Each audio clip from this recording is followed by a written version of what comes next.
Hello there, and welcome to the Cosmographer. In July of 1994, human beings watched a comet strike a planet for the first time in history, and the scar it left on Jupiter was wider than the entire Earth. That week taught us to look, and tonight's countdown is about what the looking has found since. We will rank 20 real discoveries, from number 20 down to number 1, by how personally each one lands. Among them is an asteroid that briefly carried impact odds of 1 in 32, the highest ever recorded, while almost nobody on Earth noticed. Among them is a star that swallowed its own planet, while a telescope in California watched from 12,000 light-years away. Among them is ash from exploded stars, resting on the floor of the Pacific Ocean, counted atom by atom. And the discovery at number 1 concerns the only world you have ever stood on, an ending worked out honestly, to the last decimal, by 2 astronomers, and already witnessed once from the cheap seats. Get comfortable and settle in. If 20 scary discoveries told calmly sounds like your kind of night, hitting like and subscribe genuinely helps this channel find more night owls like you. Because by the end of this countdown, you will know why everything frightening the universe has ever shown us is also proof that somebody was paying attention. Now, let's begin at number 20. Number 20. The week we watched a planet take the hit. Every discovery on tonight's list is real, and every one of them frightened somebody. Some frightened the astronomers who made them. Some frightened the committees that had to write the press releases. A few of them, quietly and without ceremony, changed what it means to live on this planet. We are going to walk down through 20 of them, ranked by how personally each one lands.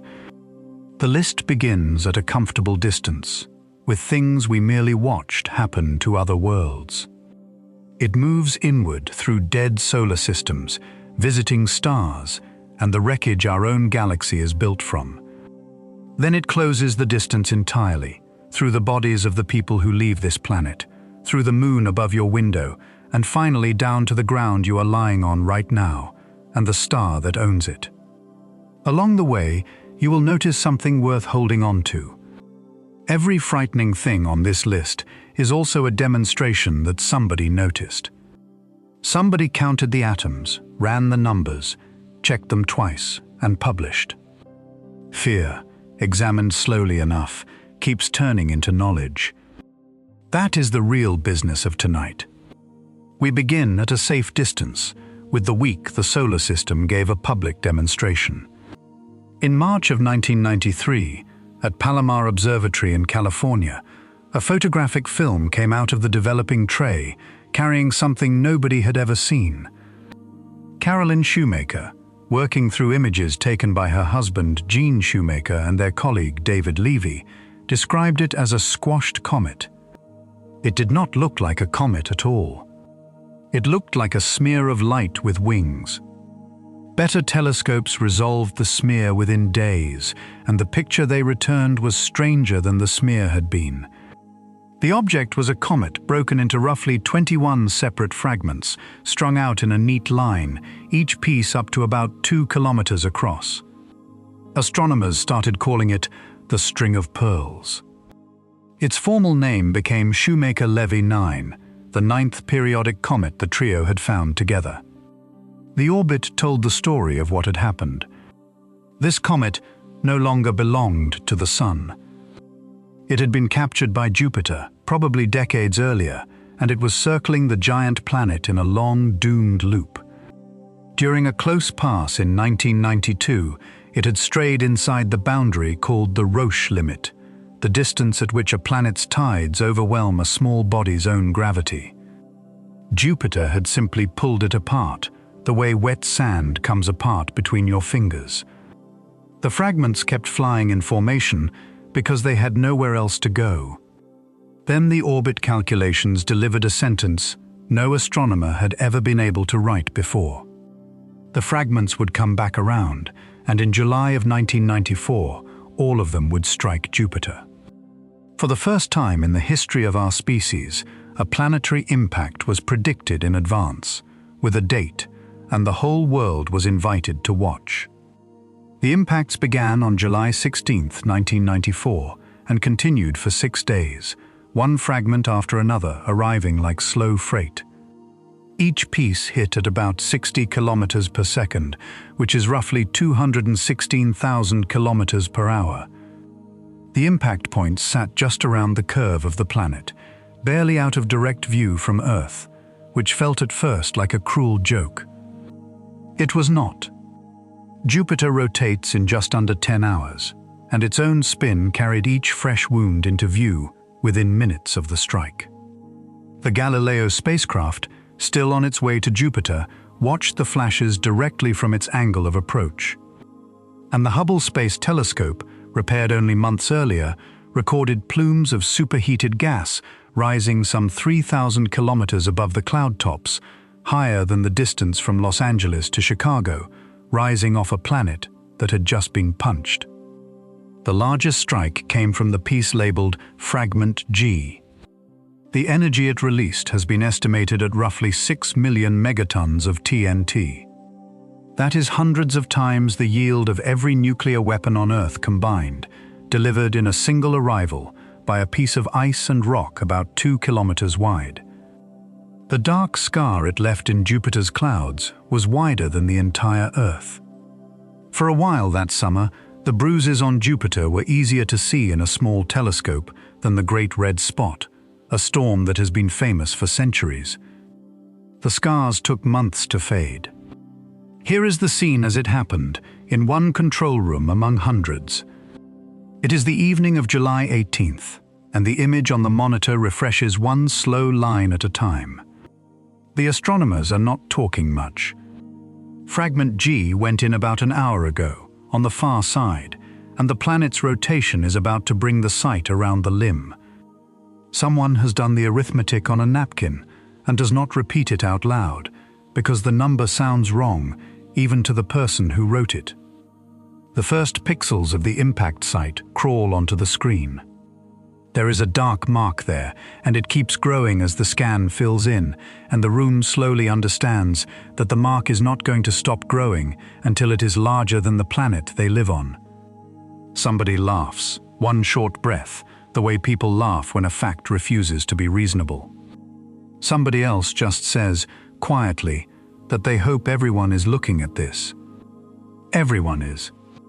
On 6 continents, in every observatory that can see Jupiter, the same dark spot is coming around the corner of the planet, and every screen in every one of those rooms is showing the same thing. A hole in the weather of a giant world, punched by something 2 kilometers wide, plainly visible to a species that, until this week, had never once seen an impact anywhere but in its own rocks and its own imagination. Before that July, planetary impacts were a theory about the deep past. The dinosaurs, the craters on the moon, the scars of an earlier and rougher solar system. What Shoemaker-Levy 9 demonstrated, in public, on live television, is that the solar system still throws punches. Jupiter took one so that everyone alive could see what it looks like. The science that came out of that week filled journals for a decade. The plumes that rose above the impact sites carried material dredged from beneath Jupiter's visible clouds, and spectroscopes on every continent read the chemistry as it fountained into view: sulfur compounds, ammonia, traces of water, a free core sample of a giant planet delivered by collision. The dark scars themselves turned out to be fine organic haze, comet material and Jovian air cooked together in the fireballs, and watching the Jovian winds smear the scars sideways over the following months gave atmospheric scientists their first tracer study of the planet's high-altitude weather, dye dropped into a stream the size of worlds. Even the seismologists got a turn, hunting the planet's cloud tops for the ripples the impact sent through Jupiter's deep interior. One comet, 1 week, and half a dozen sciences came away fed for years.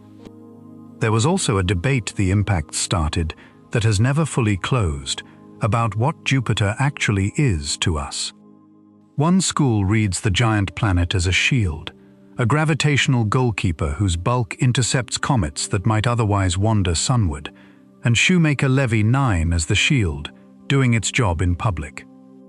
The counter-argument, developed carefully in the years since, notes that Jupiter's gravity also does the opposite work, bending long orbits inward and delivering objects toward us that would never otherwise have come near. The honest current reading is that Jupiter is both goalkeeper and dealer, removing some threats and manufacturing others, and that nobody has finished the arithmetic on which service runs larger. What nobody disputes is what July of 1994 proved by demonstration. 2-kilometer objects strike planets in the modern solar system, in living memory, on television. The demonstration had consequences. In the years that followed, the United States Congress directed NASA to find and catalogue the large asteroids that pass near Earth, an effort that grew into the modern planetary defense program. The surveys that came out of that mandate have since found tens of thousands of near-Earth objects. Almost everything we now know about what is crossing our neighborhood traces back, in a straight line, to the week Jupiter got hit. Carolyn Shoemaker's part of the story deserves better than a passing mention, and it gets one here. She did not begin astronomy until she was past 50, a school teacher and mother who took up the family's telescope work when the children were grown, learning to scan paired sky photographs through a stereo viewer for anything that floated above the fixed stars. She turned out to possess one of the great pairs of eyes in the history of the field. Across 2 decades with Palomar's small survey telescope, she found more than 800 asteroids and 32 comets.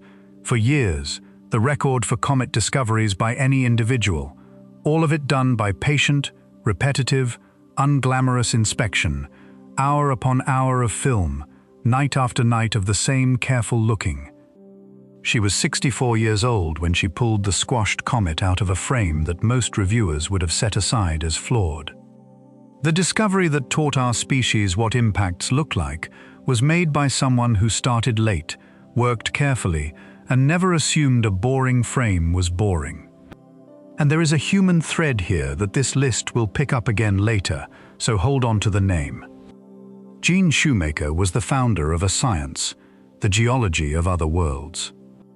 He mapped Meteor Crater in Arizona and proved what made it.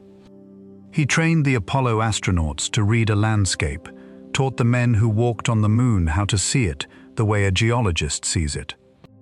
He wanted to go himself, and he was disqualified from spaceflight by a medical diagnosis, a condition of the adrenal glands, and he called that his life's greatest disappointment.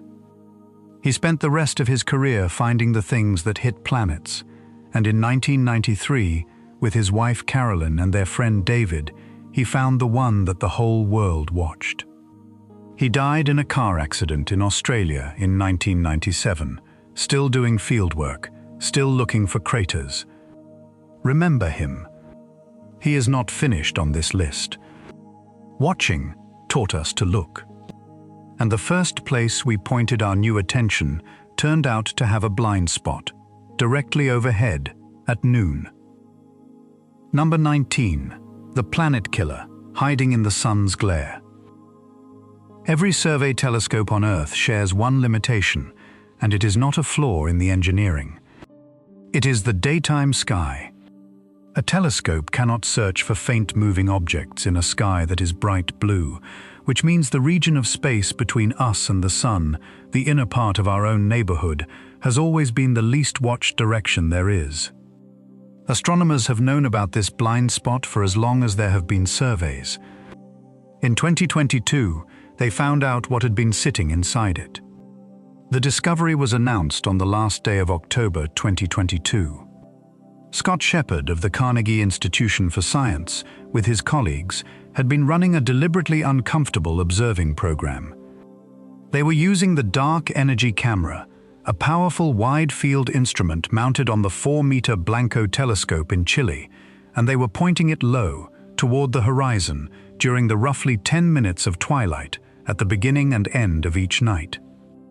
Twilight is the only time the inner solar system is even briefly searchable. The sun is just far enough below the horizon that the sky darkens, and just close enough that the region near it rises into reach. You are looking through thick, turbulent air at a steep angle in a hurry. It is the worst observing anyone schedules on purpose, and Shepard's team scheduled it precisely because nobody else could look there. What they found in that narrow window is an asteroid named 2022 AP7. It is somewhere between 1.1 and 1.5 kilometers across. That measurement places it in a category with an unpleasant informal name. Objects a kilometer wide and larger are called planet killers, because an impact by one of them is not a local event. It throws enough pulverized rock and dust into the high atmosphere to dim sunlight across the entire globe, cooling the planet, collapsing growing seasons, and rearranging life on Earth wherever it happens to land. It was the largest potentially hazardous asteroid found in about 8 years. And it had been circling, unseen, in the one direction we cannot watch. Now the honest part, delivered plainly, because this channel does not deal in dread it has not earned. 2022 AP7 is not coming for us. Its orbit crosses the orbit of Earth, which is what makes it formally hazardous. But at present, it crosses when Earth is on the far side of the Sun, and the geometry stays safe for at least many centuries. Its path is now well measured. The asteroid itself is not the discovery that matters tonight. The discovery that matters is the demonstration of where it had been hiding. A mountain-sized object in our own inner neighborhood went unnoticed into the 2020s because it spent its time in the glare. History had already given us one pointed lesson about that direction. In February of 2013, a rock about 20 meters wide arrived over the Russian city of Chelyabinsk with no warning of any kind.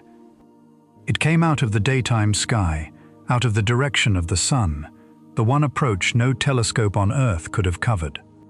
About 1,500 people were injured, mostly by window glass blown in by the shock wave. That event has been told in full elsewhere. Tonight it serves as a single line in the ledger. The blind spot is not theoretical. It has already been used. The census behind all of this is worth knowing. The large near-Earth asteroids, the kilometer class, are believed to be mostly found by now. The surveys born after Shoemaker-Levy 9 have catalogued the great majority of them, and none of the known ones threatens Earth in the next century. But that census is weakest exactly where the sky is brightest.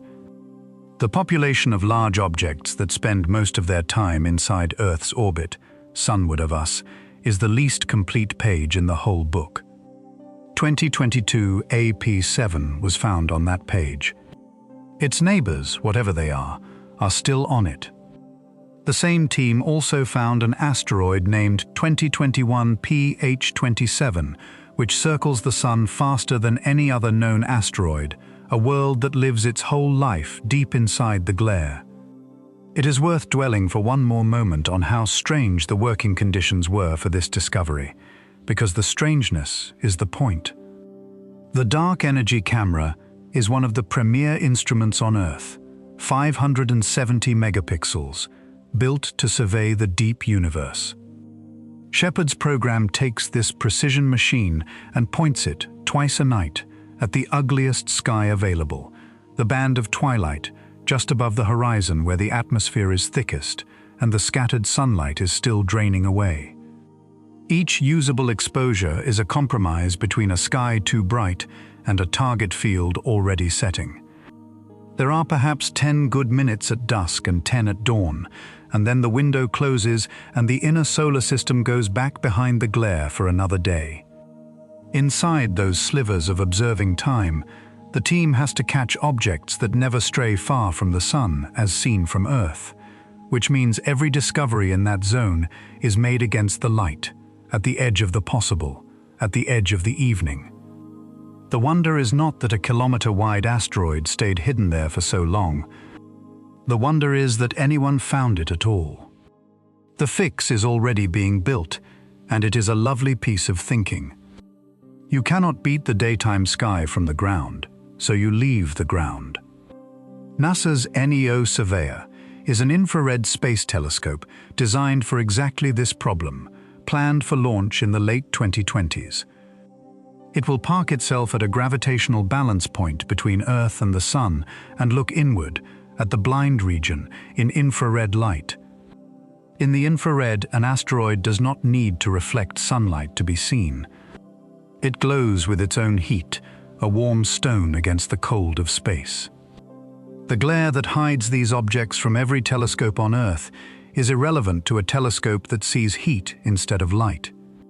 The blind spot, after all these centuries, is scheduled to close. So, the discovery at number 19 is a quiet inventory problem, and it is being solved in real time. For as long as telescopes have existed, part of the sky has been unwatchable, and it is the part that sits between us and our own star, the direction Chelyabinsk actually came from. We now know that at least one mountain-sized object was parked in that direction all along, keeping a safe distance, minding its own orbit. We know because somebody spent years of 10-minute twilights looking for it. The blind spot is being closed. But in December of 2024, something small slipped out of it, and for 5 weeks, the numbers moved the wrong way. Number 18. The highest impact odds ever recorded, and where they went. On December 27, 2024, an automated survey telescope in Chile called Atlas flagged a faint moving dot. The dot received the designation 2024 YR4. There was an unsettling detail in the discovery circumstances, and it connects directly to the item before this one. The asteroid was found 2 days after it had already passed Earth. It had approached from the sunward side, out of the daytime sky, out of the blind spot, and nobody saw it arrive. We only saw it leaving. 2024. YR4 is small by the standards of this list, somewhere between 53 and 67 meters across. That is not a planet killer. It is what planners call a city killer, an object in the same general class as the one that flattened 2,000 square kilometers of Siberian forest at Tunguska in 1908. An impact would be a regional catastrophe, devastating if it happened over a populated area, survivable for civilization as a whole. The question, as with every newly found asteroid, was where it would be on its future passes. And one future pass stood out immediately. December 22nd, 2032. What happened next is the part worth understanding, because the numbers behaved in a way that looks alarming and is actually just honest mathematics doing its job in public. In January of 2025, the estimated probability of an Earth impact in 2032 was around 1%. Then it rose. By late January, it passed 1.2%. In February, it reached 2.3%. And on February 18, 2025, it peaked at 3.1%, which is about 1 chance in 32. That was the highest impact probability ever recorded by modern tracking for an object of this size or larger. On the Torino scale, the 0 to 10 ladder astronomers use to communicate impact risk, it reached level 3, tying the record that the asteroid Apophis set back in 2004. For 5 weeks, the professional, published, peer-reviewed answer to the question of whether this rock would hit Earth was, roughly, 1 chance in 32, please stand by. Why did the odds climb before they fell? Picture the uncertainty about the asteroid's 2032 position as a long, thin ellipse stretched along its orbit, thousands of times longer than Earth is wide. Earth is a small dot somewhere inside that ellipse. Each new observation shrinks the ellipse. As long as Earth remains inside the shrinking region, Earth occupies a larger and larger fraction of the remaining possibilities, and the computed probability rises. If the asteroid is actually going to miss, the ellipse eventually shrinks right off the planet, and the probability collapses to nearly nothing overnight. That is exactly what happened. On February 24, 2025, new observations dropped the Earth impact probability to a few thousandths of a percent. Earth was out of the ellipse. The scare was over. Except the story had a second act, and it is the reason this item earned its place on the list. The same refinements that moved the ellipse off the Earth moved it toward the Moon. Through the spring of 2025, the probability of a lunar impact on that same December date climbed steadily. The James Webb Space Telescope was brought in to observe the asteroid in infrared light, the first time humanity's flagship observatory had ever been tasked with a planetary defense target, both to pin down the orbit and to measure the object's true size from its heat. By June of 2025, with the asteroid receding beyond reach of ground telescopes, the lunar impact probability stood at roughly 4.3%, about 1 chance in 23, and there it froze, while everyone waited for the asteroid to come back into view. Astronomers spent that waiting period doing what astronomers do, which is calculating everything calculable. If the asteroid struck the Moon, the impact would release energy in the neighborhood of a large nuclear weapon, carving a fresh crater roughly a kilometer across. The flash would briefly rival Venus in brightness, visible to backyard observers across half the Earth, the first lunar impact of its size in recorded history, and the first ever watched live with modern instruments. Some of the ejected debris, launched from the Moon's weak gravity, could eventually have drifted into the region where our satellites operate, a slow-motion hazard for spacecraft rather than people. The Moon's orbit, for the record, would not have changed by any measurable amount. The Moon has absorbed far worse. Its face is a written record of far worse. The Torino scale deserves a proper introduction while it is on stage, because 2024 YR4 gave the public its first real look at the thing in 20 years. The scale runs from 0 to 10, and it was designed in the 1990s precisely so that astronomers could communicate risk without either hiding it or inflating it. 0 means no meaningful hazard. 1 means a routine discovery whose odds deserve tracking, the level newly found objects briefly occupy all the time. The levels from 2 through 4 mark objects meriting genuine attention from astronomers, with level 3 specifically meaning a close encounter carrying a 1% or greater chance of localized destruction. The upper half of the scale, 5 and above, has never been reached by any object since the scale was adopted, and 10, a certain global catastrophe, exists on the chart the way the worst diagnosis exists in a medical manual, defined so that it never has to be improvised. When 2024 YR4 touched level 3 in February of 2025, it tied Apophis in 2004 as the highest ranking ever assigned. The fact that both objects then dropped to 0 is not the scale failing. It is the scale doing the exact job it was built for, holding a number steady in public while the data catches up. The third act was quiet, which is how these stories are supposed to end. In February of 2026, the James Webb Space Telescope recovered the asteroid and measured its position twice more. On March 5, 2026, NASA's Center for Near-Earth Object Studies announced that the December 2032 lunar impact was ruled out. The final probability was about 1 in 20,000, effectively 0. The asteroid will sail past the Earth and Moon system in 2032, at a comfortable distance, and continue on its way around the Sun, unremarkable again.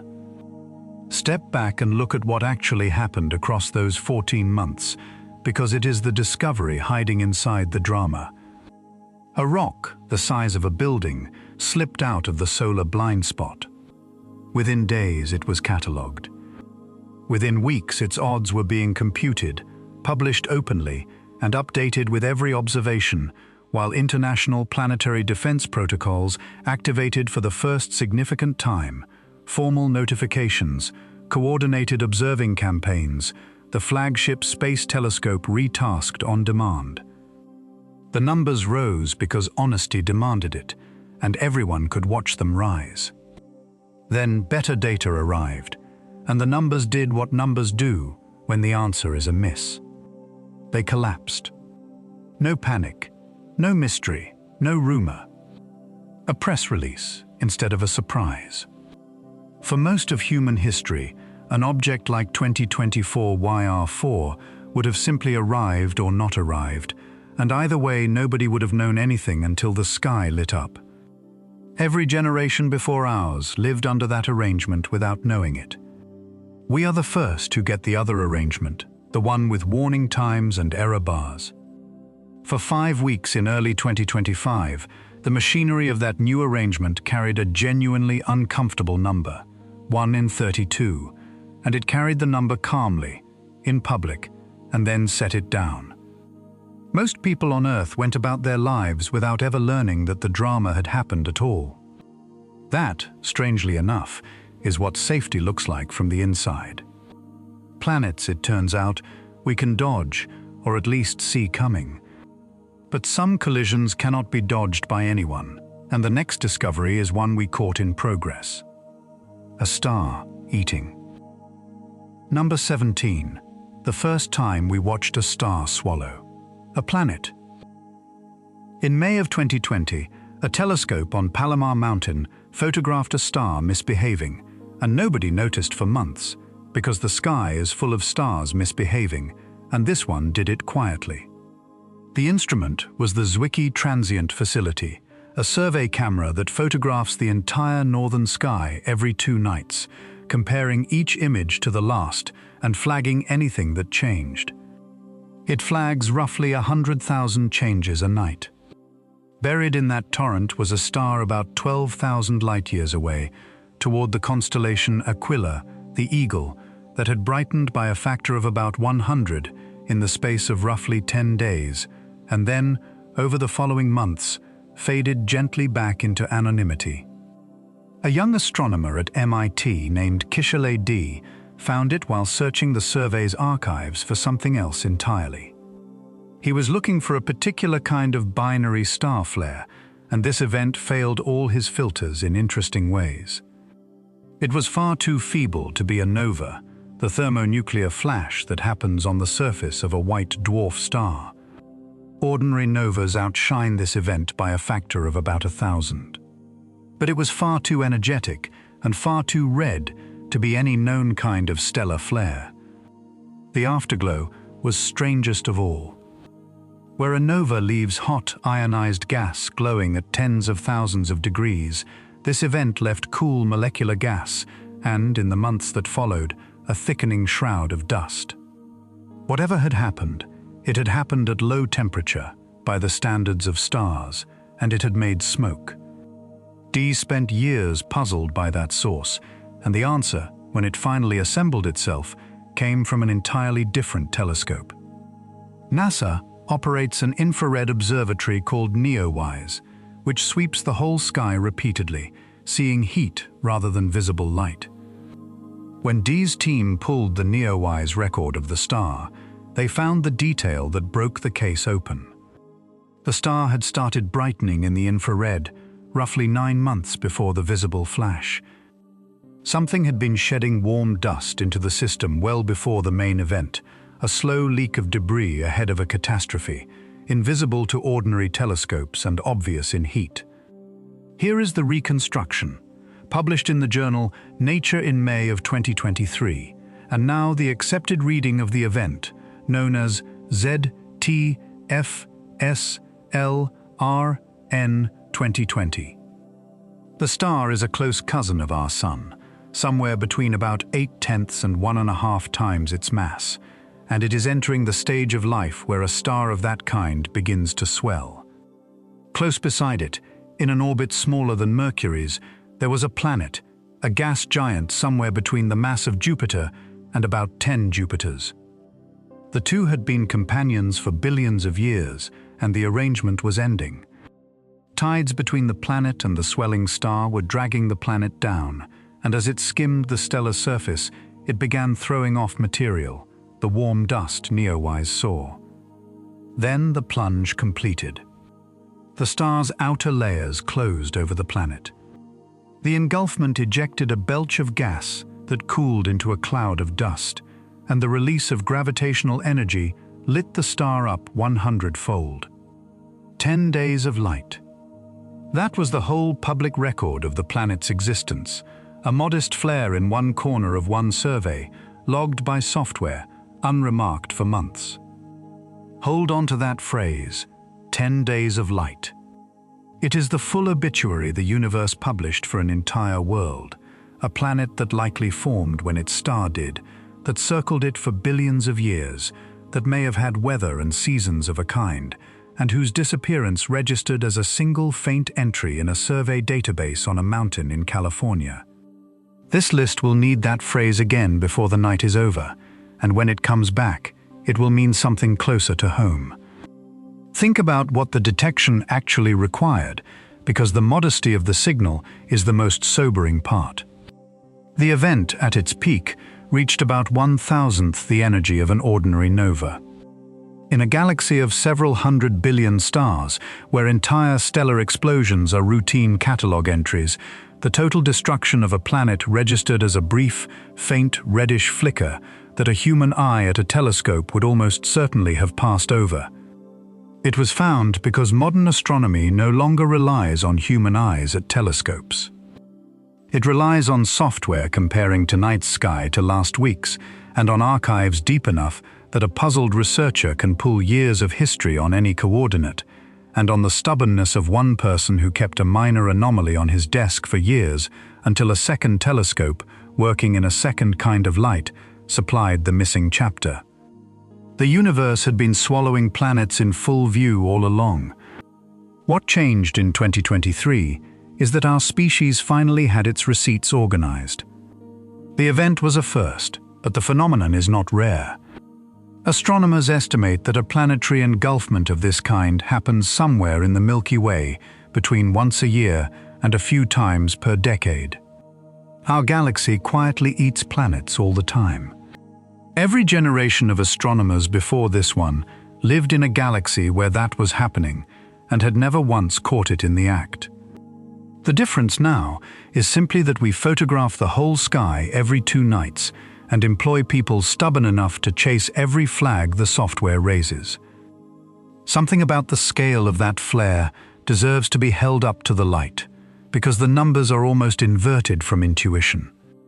The engulfment released, over its 10 days, roughly the energy our sun produces in a month or two of ordinary shining, which sounds enormous until you set it beside the events astronomy usually files under catastrophe. A nova outshines it 1,000-fold. A supernova outshines it by a factor of 1 billion. The destruction of an entire world, an object that would take the whole of human industry geological ages to duplicate, was, on the galaxy's energy books, a rounding error, a line item too small for any but the newest instruments to notice. There is a quiet lesson in that, about the scales the universe works on, and it is worth carrying down the rest of tonight's list. The events that would mean everything to us barely register as events at all, and the ones the universe considers loud are the ones nothing needs to survive. The follow-up work has only sharpened the picture. In 2024, the James Webb Space Telescope examined the aftermath and found the debris still settling, a disk of hot gas and a shroud of cooler dust around a star, with what one of the researchers described as a case of indigestion. The Webb data also suggested a refinement worth stating honestly. The engulfment may not have been the star swelling out to meet the planet. It may have been the planet spiraling in, its orbit decaying over eons until the plunge, which would make the event less a death by old age and more a death by slow fall. Either way, the planet is inside the star. The distinction matters to the theorists, and matters not at all to the planet. There is one more reason this event sits at number 17, rather than deeper in the list, and by now, you may have guessed it.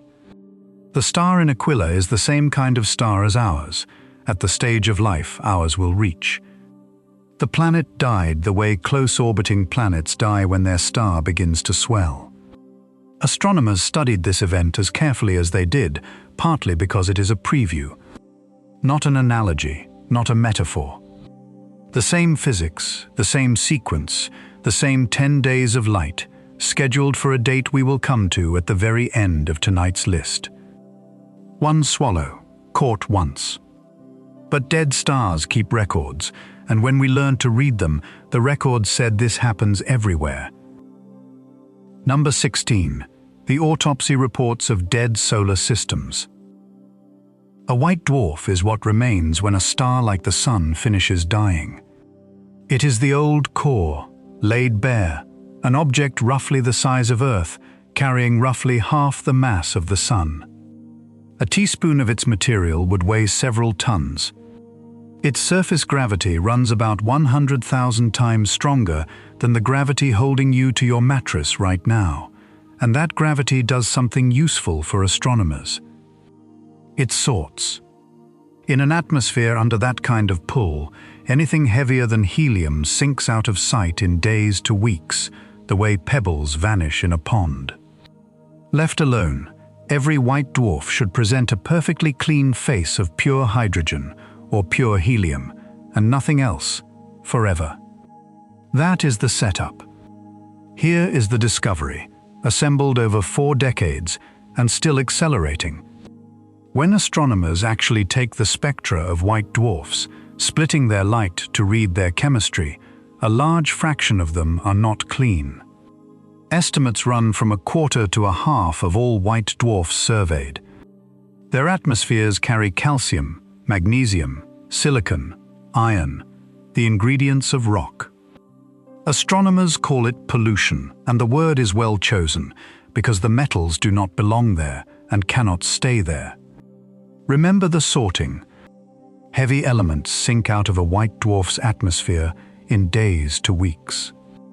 A polluted white dwarf is not showing you leftovers from long ago. It is showing you a crime in progress. Something is falling onto that star right now, and it is made of rock. The something is the star's own former planetary system. When a star dies, it loses roughly half its mass, and the gravitational arithmetic of everything orbiting it changes. Surviving outer planets shift and wander. Their shifted gravity flings asteroids and shattered planet fragments inward on plunging orbits. Any object that strays too close to the white dwarf crosses the same boundary that broke Shoemaker-Levy 9 at number 20, the Roche limit, and the dead star's tides tear it into a ring of rubble and dust. The ring grinds itself finer and rains, piece by piece, onto the star. The pollution in the spectrum is the rain, caught mid-fall. The field has its founding cases, and they are worth meeting. In 1987, Ben Zuckerman and Eric Becklin found warm infrared light coming from a white dwarf called G29-38, heat where there should have been none. They initially suspected a failed star, a brown dwarf, hiding beside the corpse. It turned out to be the first debris disk ever found around a dead star, a ring of warm dust, the crumbs of a system in the process of being eaten. Nobody fully understood that in 1987. The interpretation arrived over the following 2 decades, as the pollution kept turning up in white dwarf after white dwarf. Then, in 2015, the case that removed all doubt. Andrew Vanderberg, analyzing data from the Kepler Space Telescope's extended mission, found a white dwarf called WD 1145+017, and something was crossing in front of it. Not smoothly, the way a planet crosses, but raggedly, with dips of changing depth and shape, blocking up to 40% of the star's light. The crossing repeated every 4.5 hours. 4.5 hours is not a year, it is a commute. Whatever was orbiting there was skimming barely above the white dwarf's surface, and it was coming apart. The accepted picture is an asteroid-sized body, caught at the Roche limit, disintegrating in real time, trailing comet-like tails of rubble and dust that flicker across the star's face with every lap. An object was being ground to dust on camera, orbit by orbit, 4.5 hours at a time. It is, in a quiet way, one of the most remarkable light curves ever recorded, a demolition measured in transit depths. The collection has only grown. In 2019, astronomers using the Very Large Telescope in Chile found a white dwarf called WD0914 plus 1914, with hydrogen, oxygen, and sulfur streaming through its vicinity, the evaporating atmosphere of a giant planet, a Neptune-like world in a 10-day orbit, being slowly boiled and inhaled by the corpse it circles. The variety is the point. Asteroids, planet fragments, whole giant planets. Dead stars eat everything on the menu. And here is where the forensic science becomes something close to miraculous, because the pollution is not just evidence of eating. It is a chemical analysis of the meal. When the debris dissolves into the white dwarf's atmosphere, its elements imprint the spectrum in exact proportions.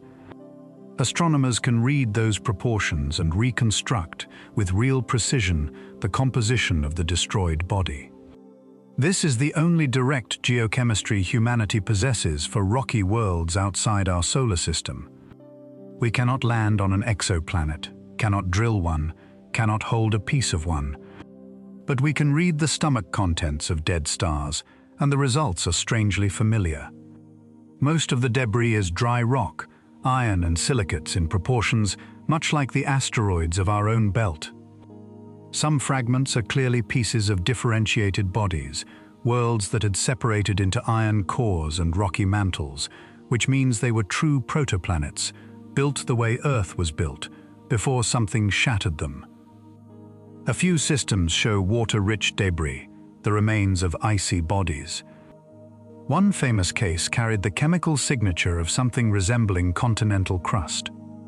Piece by piece, spectrum by spectrum, astronomers are assembling a geology textbook of destroyed worlds, and its chapters read like ours. There is a detail in the white dwarf work that deserves its own slow sentence, which is what the pollution implies about timing. The debris raining onto these stars is not the immediate wreckage of the star's death throes. The scattering process that feeds a white dwarf takes time to organize, as the surviving planet's shifted gravity works through the leftover asteroid populations, orbit by orbit, across ages. Astronomers find heavily polluted white dwarfs that have been dead for billions of years, still eating, which means the demolition of a planetary system is not an event that follows a star's death. It is an era, a long, patient dismantling that begins when the star dies and continues for longer than the star's whole luminous life. A planetary system does not end when its sun goes out. It ends slowly afterward, in the dark, over billions of years of quiet grinding, and the pollution is the sound of that process, translated into calcium lines. Run the census, because the numbers are the quiet heart of this item. Our galaxy holds an estimated 10 billion white dwarfs. If a quarter to a half of them are polluted, then dead, dismantled planetary systems in the Milky Way number in the billions. Not the exception at the end of a stellar life. The standard outcome. The researchers who work on this have, in the technical literature, with apparently straight faces, used the word necroplanetology. It is hard to improve on that. When astronomers point telescopes at dead suns, they keep finding the same thing. The chewed-up remains of planetary systems that were once, presumably, somebody's ordinary sky. At number 17, we watched a single planet go down. At number 16, the archive says that what we watched was not an event. It was a routine. Dead systems, filed away in their billions. But not everything in the files stays where it was filed. The next discovery may be a black hole that left its galaxy, trailing newborn stars behind it, or it may be something even harder to explain. Number 15. The Runaway Black Hole, or something stranger. In late 2022, Pieter van Dokkum of Yale University was looking through Hubble Space Telescope images of a distant patch of sky, taken for an unrelated program, when he noticed a thin, straight streak of light.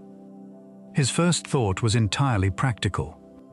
Streaks in space telescope images are usually cosmic rays, stray particles striking the detector during the exposure, and they are deleted from the data by the thousands without a second glance. This streak survived the second glance. It appeared in multiple images, in multiple colors. It was not a particle strike. It was something in the sky, and it was 200,000 light-years long, about twice the full width of the Milky Way, a perfectly straight line of light pointing away from a distant galaxy like a scratch on the night. Follow-up spectroscopy at the Keck Observatory in Hawaii confirmed the strangeness. The streak sits at the distance of the neighboring galaxy, so far away that its light left about 7.6 billion years ago, when the universe was roughly half its current age. And the streak is not a reflection or a jet of glowing gas. It is made of stars, young, hot, newly formed blue stars, strung along the entire length of the line, with the youngest near the far tip. Something had drawn a line of newborn stars across 200,000 light-years of empty space, and nothing in the standard catalogues looked like it. The interpretation Van Dokkum's team published in February of 2023 in the Astrophysical Journal Letters is the kind of idea that sounds like fiction until you follow the physics. A supermassive black hole, roughly 20 million times the mass of the Sun, ejected from the center of that galaxy and traveling at roughly 1,600 kilometers per second. That speed deserves a comparison. It would carry you from the Earth to the Moon in about 4 minutes. As this runaway plows through the thin halo of gas surrounding its former home, the theory goes, it compresses the gas in its wake, and the compressed gas cools and collapses into new stars. The streak is a contrail, written in stars, behind a black hole of 20 million solar masses that is leaving the scene. How does a supermassive black hole, the anchor object of an entire galaxy, get thrown out of one? The mechanism was worked out decades before anyone claimed to see it. When two galaxies merge, their central black holes sink together and form a binary, two giants circling each other in the merged core. If a third galaxy arrives before that binary has finished coalescing, a third giant joins the dance, and three-body gravitational encounters are notoriously unforgiving. They tend to end with a slingshot. One participant is hurled outward at enormous speed, and the recoil kicks the remaining pair the other way. Theorists in the 1970s and 80s predicted that the universe should contain such evicted giants, wandering the spaces between galaxies, invisible unless they happen to be eating, or as here, wake building. For 40 years, the prediction sat on the shelf. The streak was the first serious claim of a sighting. Then came the counter-reading, and this channel keeps its labels honest, so here it is in full.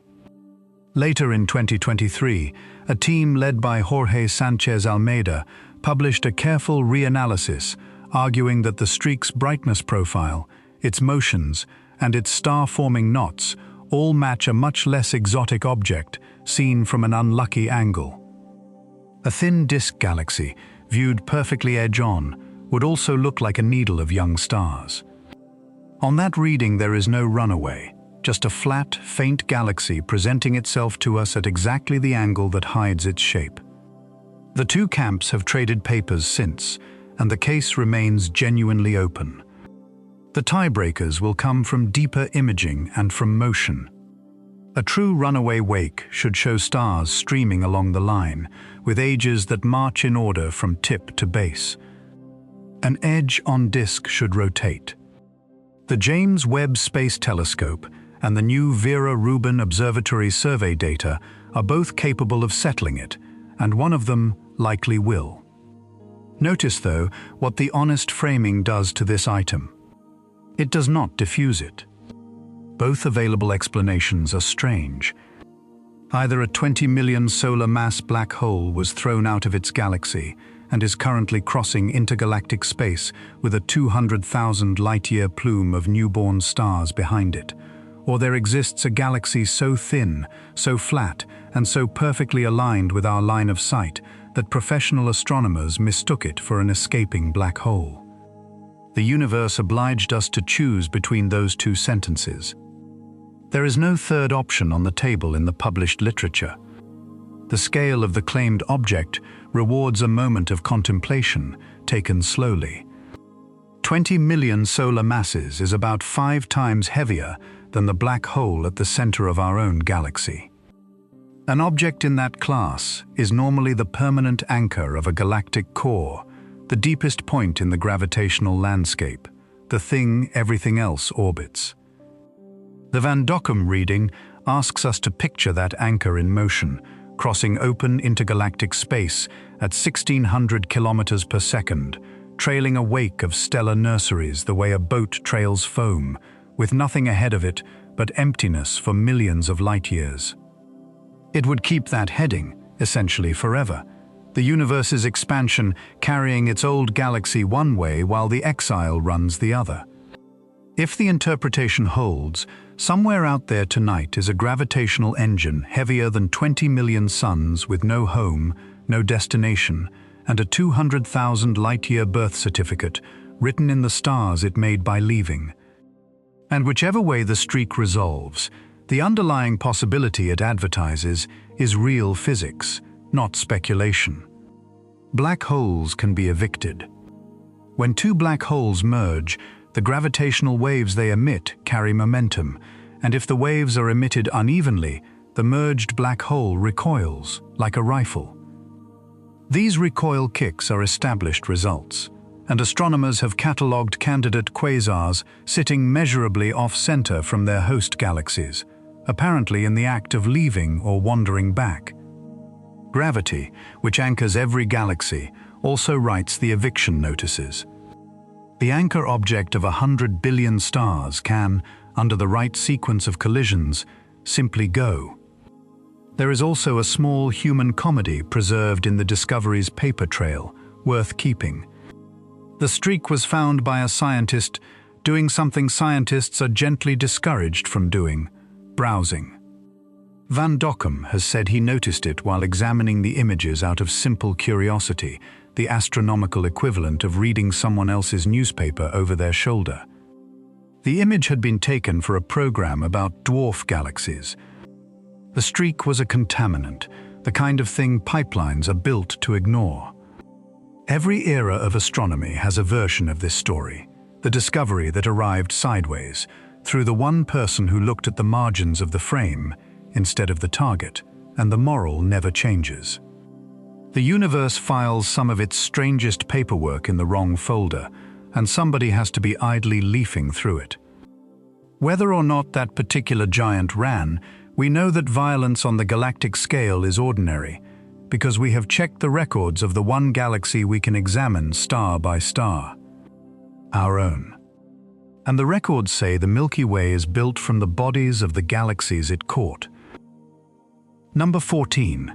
The corpses our galaxy is built from. The European Space Agency operates a spacecraft called Gaia, and its job description sounds almost bureaucratic.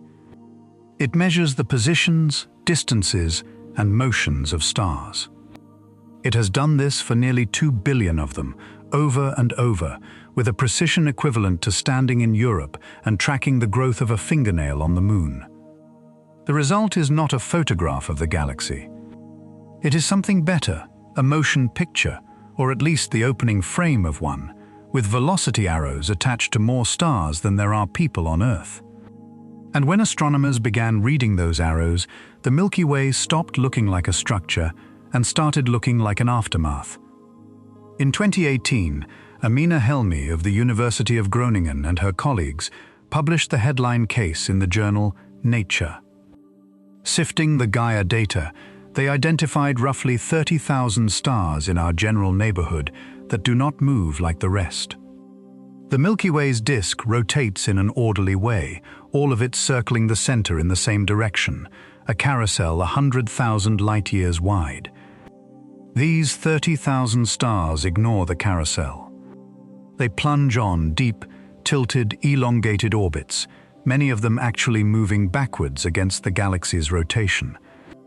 And they share a chemistry, a distinct mix of elements that marks them as siblings, born together, somewhere else. 30,000 stars with the same accent, moving against traffic. They are not immigrants trickling in one by one. They are the debris field of a single dead galaxy, and the halo of our Milky Way is largely made of them. The reconstruction reads like the summary of an old war. Somewhere between 8 and 11 billion years ago, when the Milky Way was young, it was approached by another galaxy, carrying perhaps a quarter of its mass, several billion suns worth of stars, plus its gas and its own dark matter. The two merged, which is a gentle word for what happened. The smaller galaxy was pulled apart, lap by lap, its stars stripped away in streams and scattered through the young Milky Way, its gas swallowed into the disk, its globular clusters, the dense old star swarms it carried, absorbed into our collection like trophies. Astronomers can now point at specific globular clusters orbiting the Milky Way today and assign them, by orbit and chemistry, to the dead galaxy's estate. The event even left scars on the survivor. Part of the Milky Way's early disk was heated and puffed up by the collision, and that thickened layer of old stars is still there, a healed fracture in the body of our galaxy, visible to anyone who measures carefully enough. The instrument behind all this deserves one more sentence of respect, because its method is the whole discovery. Gaia does not photograph the galaxy in any ordinary sense. It measures angles, over and over, spinning slowly and sweeping the sky, timing the moment each star crosses its focal plane, accumulating positions so precise that the wobble of a star's motion across years of measurements yields its distance, and the drift yields its velocity. From those angles, processed across decades of engineering and mathematics, comes the thing astronomy had never possessed, a six-dimensional map, position and motion together, for over 1 billion stars. History written in nothing but geometry. The stars of Gaia Enceladus were always there, scattered through every star atlas ever printed, indistinguishable to the eye from any other faint points. They became a dead galaxy only when someone could finally see how they move. The dead galaxy needed a name, and it ended up with two. Helmi's team called it Gaia Enceladus, after the giant buried under a volcano in Greek mythology, still shifting under the mountain that covers him. A parallel discovery by a group in Cambridge, mapping the same debris by its stretched, sausage-shaped pattern of orbits, called it the Gaia sausage. The literature now uses both, sometimes hyphenated, which means the most important collision in our galaxy's history is officially named after a buried giant and a sausage. Astronomy is a serious science most of the time. That merger was the Milky Way's last major one, the final big meal. But the eating never fully stopped, and the proof is in the sky right now, in progress, if you know where to look. In 1994, Rodrigo Ibata and his colleagues discovered an entire companion galaxy hiding behind the dense star clouds of the galactic center, which is why nobody had ever seen it. It is called the Sagittarius Dwarf Galaxy, and it is dying in plain sight. It has been looping over the Milky Way's poles for billions of years, and every pass strips more of it away. Its torn-away stars now form the Sagittarius Stream, a ribbon of debris that wraps the entire sky, twice over, like a thread wound around a ball.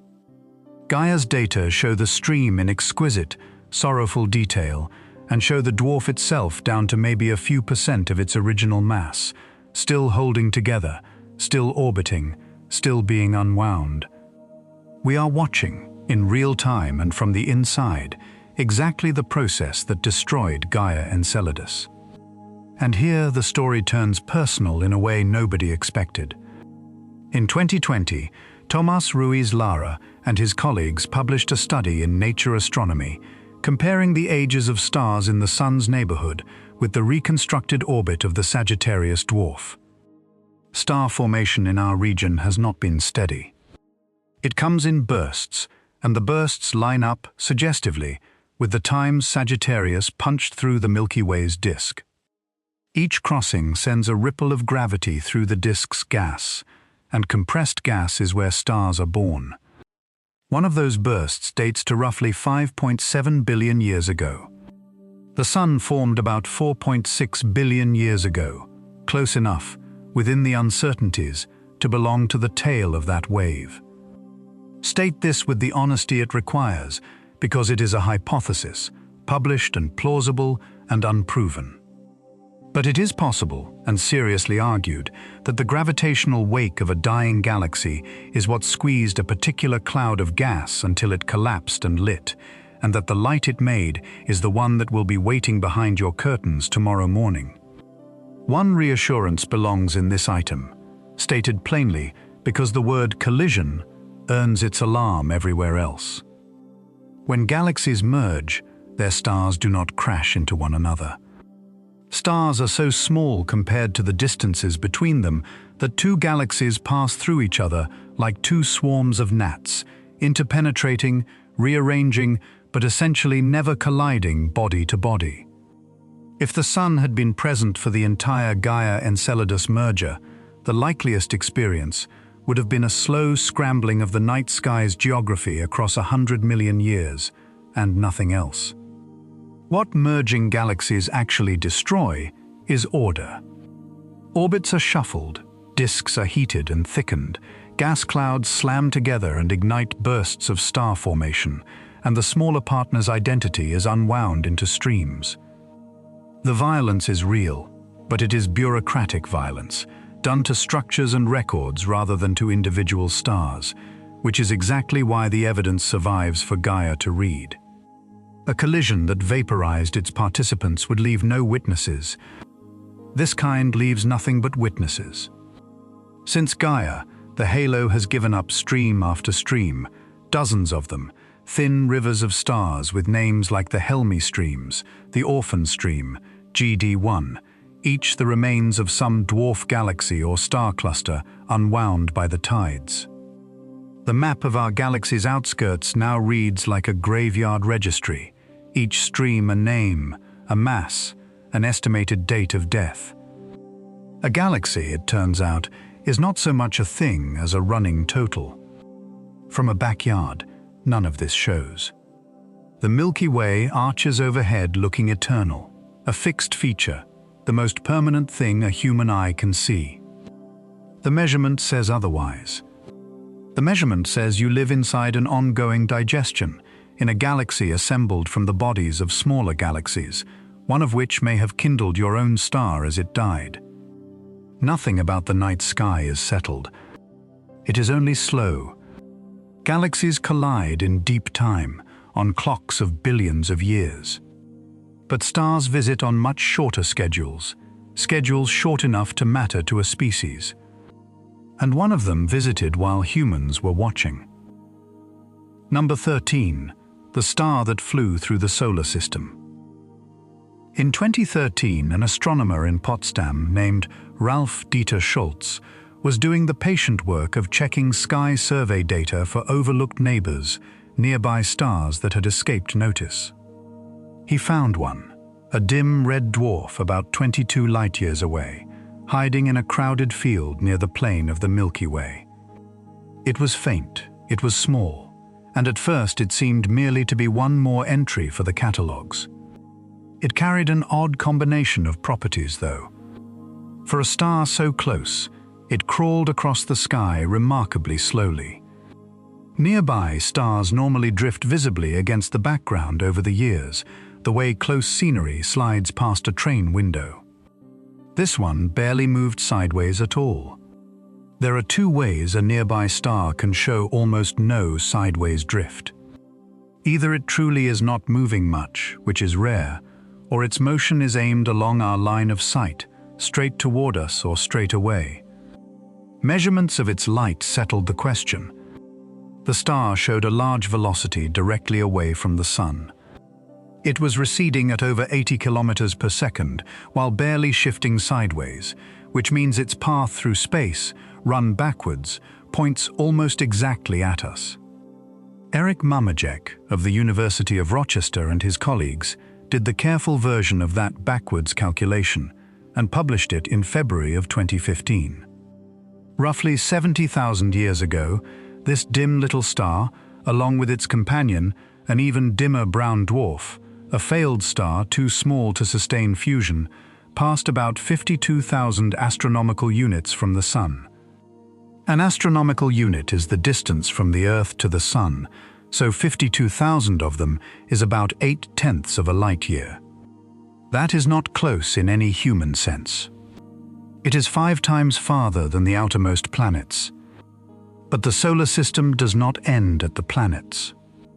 It ends where the Sun's gravity stops holding things, and that boundary lies far beyond, out where a thin haze of trillions of comets drifts in cold storage, the region called the Oort cloud. The team computed a 98% probability that the visitor's path carried it through the outer Oort cloud. A star from somewhere else flew through the solar system's outer rooms, and it did so while human beings were alive to see it. The object now carries the name Schultz's star, after the man who noticed it leaving. Consider who was here 70,000 years ago, and try the scene. It is night in the African Rift Country, in the Pleistocene. A band of humans, anatomically the same as you in every way that matters, is camped near water.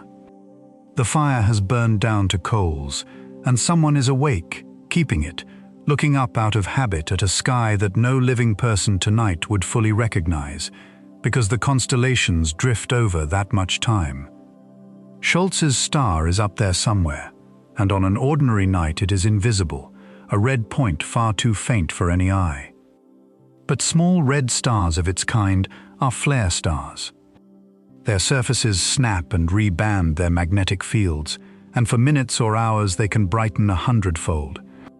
On some night, in some year of that long passage, it is entirely possible that the little star flared while someone happened to be looking. A faint red spark, appearing where no spark had been, holding for part of an hour, then gone. The watcher perhaps nudges a companion, points, finds nothing there anymore, and lets it go, because the night is full of things and morning comes early. No record survives, and none was made. It is only physics that lets us say the sight was available, that for a few winters the sky contained a visiting star, and the only witnesses who could ever have seen it were people whose whole world was firelight and water and each other. Label this honestly as informed speculation, the flaring and the glancing up. The flyby itself is measurement. The Oort cloud itself deserves a picture here, since it is the room the visitor walked through.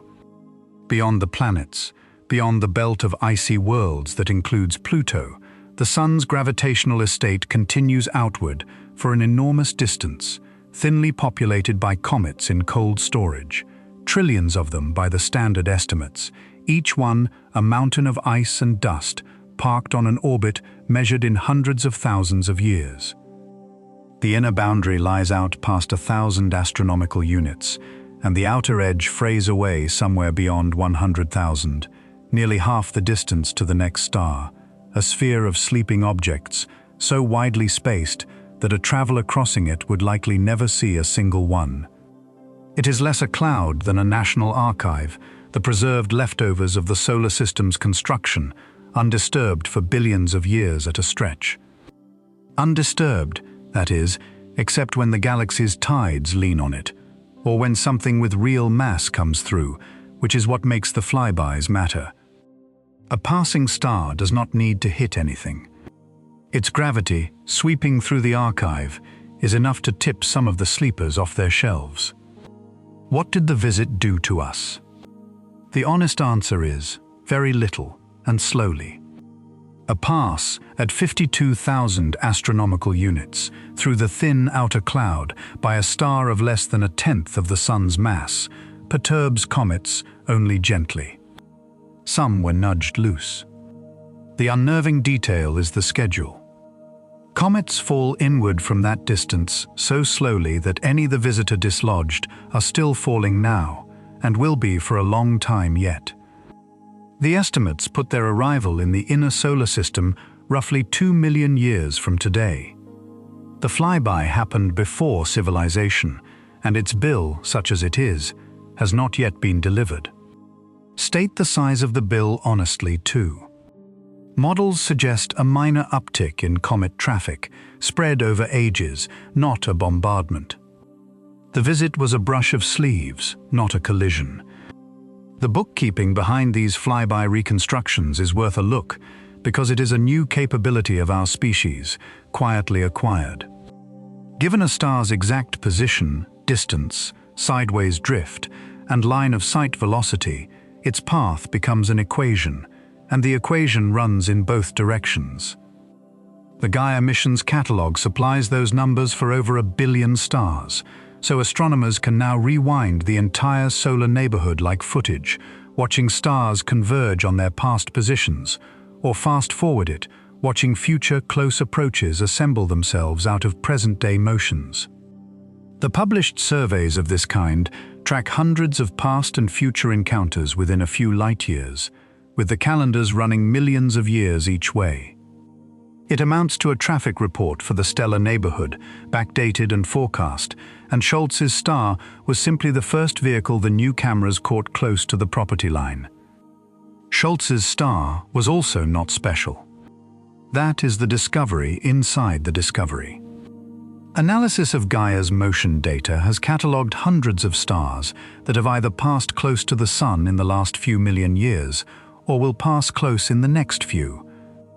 Statistically, a star comes within about 1 parsec, around 3 light-years, every 50 to 100,000 years. The Sun's neighborhood is not a fixed arrangement of lights. It is traffic, and every star in it is moving on its own errand, and near misses are simply what a galaxy full of moving stars does. The sky is not a wall. It is traffic. Keep that sentence too. It comes back before the end, at a much larger scale. And the next visitor already has a name and a schedule. A star called Gliese 710, an orange dwarf carrying about 6/10 of the Sun's mass, is inbound now. In roughly 1.3 million years, it will pass about 10,000 astronomical units from the Sun. Compare the two visits. Gliese 710 is about 7 times more massive than Schultz's star, and it will come about 5 times closer, deep inside the Oort cloud proper, not the outer fringe. It will not disturb the planets in the slightest. But it will not be subtle either. At closest approach, Gliese 710 will shine as the brightest star in Earth's night sky, an orange lamp roughly as bright as Mars at its best, and unlike every other star a watcher has ever known, this one will visibly crawl against the constellations within a human lifetime. It will hang there for tens of thousands of years, a star that moves, and then it will slowly leave. The comet shower it shakes loose, and this time the models do predict a real one, will arrive spread across the following few million years, a long, faint drizzle of extra comets, raising the impact statistics modestly rather than ending anything. Whoever or whatever is here will have, in the sky every night, a reminder that the neighborhood was never still. Visitors pass through the yard then. On long schedules, the yard has through traffic. But the next discovery is about the yard itself, about what the ground of our stellar neighborhood actually is. It is the inside of an old explosion. Number 12. Home is a blast crater. Since the 1970s, X-ray astronomers have carried around an awkward piece of knowledge about our address. The space immediately around the Sun is wrong. Interstellar space is supposed to hold a thin fog of gas and dust, the raw material between the stars, and in most directions across the galaxy it does. But the Sun sits inside a hole in that fog, a cavity about 1,000 light-years across, where the gas is 100 times thinner than average, and strangely hot, 1,000,000 degrees, glowing faintly in X-rays. They called it the local bubble, which is a friendly name for something with only one plausible manufacturing process. Cavities like this are carved by supernovas, the explosions of massive stars, each one sweeping the fog outward like a broom. The suspicion, for 50 years, was that we live inside the merged crater of many such explosions. The suspicion lacked receipts. The receipts arrived in January of 2022 in the journal Nature, from a team led by Catherine Zucker, working with colleagues at the Center for Astrophysics and the Space Telescope Science Institute. Their raw material was Gaia again, the star mapping mission from number 14, this time combined with three-dimensional maps of interstellar dust. For the first time, they could chart the actual shape of the local bubble's wall and place every young star-forming region near us on the map in 3 dimensions, with motions. The result has a geometric bluntness that is rare in astronomy. Essentially, all the star formation within about 500 light-years of the Sun is happening on the surface of the bubble. 7 major stellar nurseries, the nearest cradles where new stars are lighting up right now, sit on the bubble's wall like villages on a crater rim. Not scattered randomly through the volume. On the wall. The mechanism is almost domestic. The bubble is still growing, its wall still ploughing outward at about 6 or 7 kilometers per second, and as it ploughs, it sweeps interstellar gas up in front of it, the way a snowplow builds its drift. Squeezed gas is where stars form. The bubble's rim has accumulated the fog of 1,000 light-years of swept space, and that compressed rind is now condensing into new suns. Every young star near us was, in a real sense, planted by the shockwave of old explosions. The team's reconstruction counts roughly 15 supernovas over the past 14 million years, the serial deaths of a doomed generation of massive stars, going off one after another over ages, each blast enlarging the cavity, until the bubble reached its present 1,000 light-year sprawl. Now for the detail that reads like a joke at our expense. The Sun sits almost exactly at the center of the bubble. Perfectly placed, dead middle of the crater. And it means nothing at all. The Sun is a commuter. We orbit the galaxy on our own path, and that path happened to carry us into this cavity roughly 5 million years ago, long after the major explosions were finished. We drifted in through the wall, and in another 8 million years or so we will drift out the other side. The center of the crater is not our home. It is a stretch of road we happen to be passing along, and the apparent perfection of our position is the same illusion as being momentarily in the middle of a bridge. Say plainly what this discovery does and does not mean for safety, because the subject is explosions. Nothing is presently wrong with our neighborhood. The bubble's supernovas are long over, their surviving massive stars are spent or gone, and as the next item will spell out in detail, no star close enough to hurt Earth is anywhere near dying. The local bubble is a healed wound, not an open one. What the discovery rearranges is not our risk. It is our sense of what ordinary is. The calm, familiar night sky above your house, the specific stars a child learns first, are almost all either residents of an old blast cavity or newborns condensing on its wall. The map of everything near us is a map of aftermath. The history of how slowly this picture came together is its own quiet lesson in how science ages. The first hints date to the 1970s, when X-ray detectors lofted above the atmosphere found a soft glow coming from every direction at once, a background that made sense only if the sun sits inside a pocket of million-degree gas. Through the 80s and 90s, the evidence accumulated in fragments, absorption studies showing oddly little interstellar material toward nearby stars, maps of sodium gas sketching a rough cavity, each fragment suggestive, none decisive. For half a century, the local bubble lived in the literature as a strong suspicion with fuzzy edges, the kind of result textbooks mention in a cautious paragraph. What changed everything was not a new theory, but a new census. Gaia's billion-star map, combined with modern three-dimensional dust mapping, turned the fuzzy suspicion into measured architecture with a wall you can chart and a growth rate you can clock. 50 years from hint to blueprint. Some discoveries are flashes. This one was a developing photograph. The X-ray sky keeps adding strangeness to that map.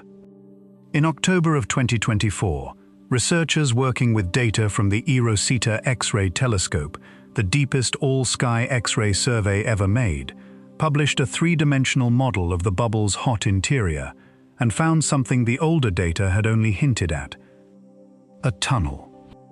A channel of hot, thin gas leading out of our bubble toward the constellation Centaurus, apparently connecting our cavity to a neighboring one, like a corridor between two rooms.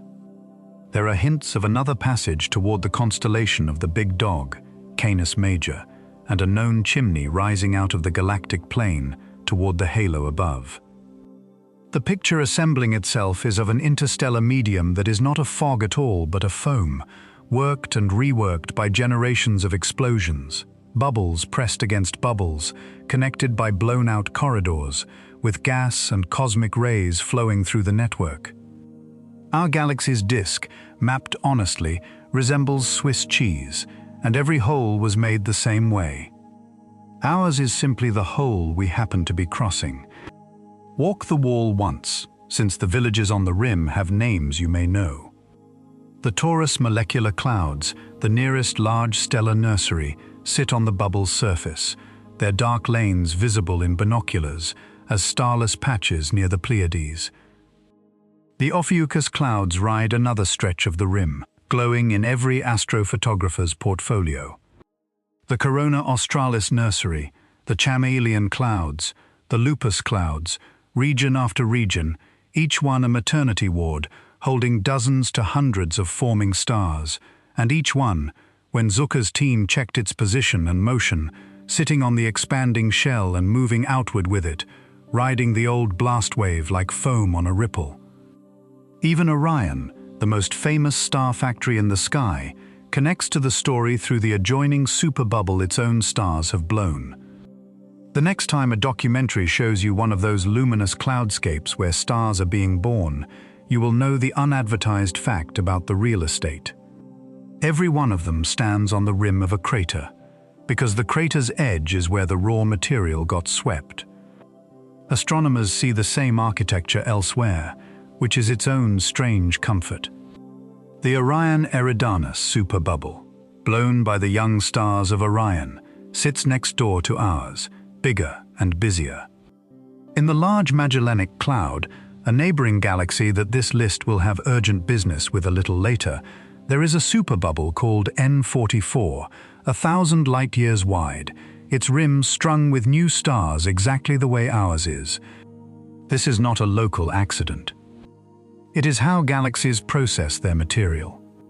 Massive stars explode, the blast hollows a cavity, the cavity's wall makes the next generation of stars, and some of those explode in turn. The fog between the stars is really a slow boil, bubbles rising and merging over tens of millions of years, and star systems like ours ride through the foam, in one side of a cavity and out the other, mostly without incident. So the discovery at number 12 inverts the map. Home is a crater, 15 dead stars built the room we are passing through, and the stillest thing a human being can look at, the fixed stars of a winter night, is the interior decoration of an explosion in progress, moving too slowly to alarm anyone. 15 dead stars built the room, and it happens that they left ash. It is on the floor of the Pacific Ocean, It is in the rocks of the Moon, and some of it is in snow that fell in Antarctica 20 years ago. Number 11. The supernova ash on the ocean floor. This item begins with a prediction so clean it belongs in a textbook. There is a form of iron called iron-60. It is radioactive, with a half-life of 2.6 million years, and nature manufactures it in meaningful amounts in essentially one setting: the interiors and explosions of massive stars. Now run the logic. Earth is 4.5 billion years old. Any iron-60 the planet was born with has been dead for 1,700 half-lives, which is to say there is none left, not one atom in any practical accounting. Therefore, the prediction goes, if you ever find fresh iron-60 on Earth, it did not come from Earth. It arrived recently, from space, and the only plausible delivery service is a nearby supernova, whose debris cloud washed over the solar system and rained a fine radioactive dust onto everything, including us. Find iron-60, and you have found the ash of a dead star with a date attached. Finding it meant counting atoms, almost literally. The concentrations involved are so small that no chemical assay can touch them. The tool is accelerator mass spectrometry, a technique in which a sample is vaporized and its atoms are flung through magnetic fields that sort them by mass, one nucleus at a time. In 1999, and definitively by 2004, Klaus Knie and his colleagues at the Technical University of Munich applied it to a piece of ferromanganese crust dredged from the deep Pacific. These crusts are the slowest sediments on Earth. They grow a few millimeters per million years, and reading down through one is reading a diary kept at geological patience. In layers dated between about 2 and 3 million years ago, there it was, a clear spike of iron-60. Atoms forged in a dying star, folded into the floor of the Pacific Ocean, waiting through the whole existence of our species to be counted. Science treats one measurement as an anecdote, so the replication effort was global. In 2016, Anton Wollner led a study, published in Nature, that examined deep-sea sediments and crusts from all the major oceans. The spike is everywhere. It is the same signal in the Atlantic, the Pacific, and the Indian Ocean floors, which rules out any local contamination and confirms a planet-wide rain. Better still, the worldwide data resolved 2 separate delivery episodes, one between about 1.5 and 3 million years ago, and an older one between about 6.5 and 9 million years ago. Not one nearby supernova, but at least 2, or 2 waves from a cluster of them. And the ash was still arriving.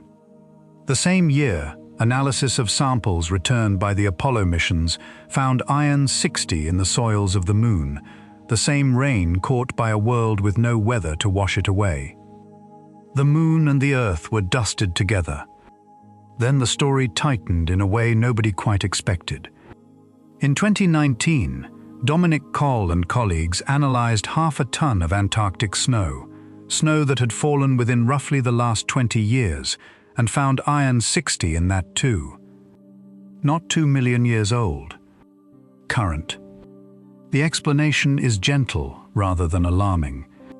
The solar system is presently drifting through a wispy region called the local interstellar cloud, and that cloud is evidently still faintly salted with supernova dust from the old explosions of our neighborhood, the very events from number 12.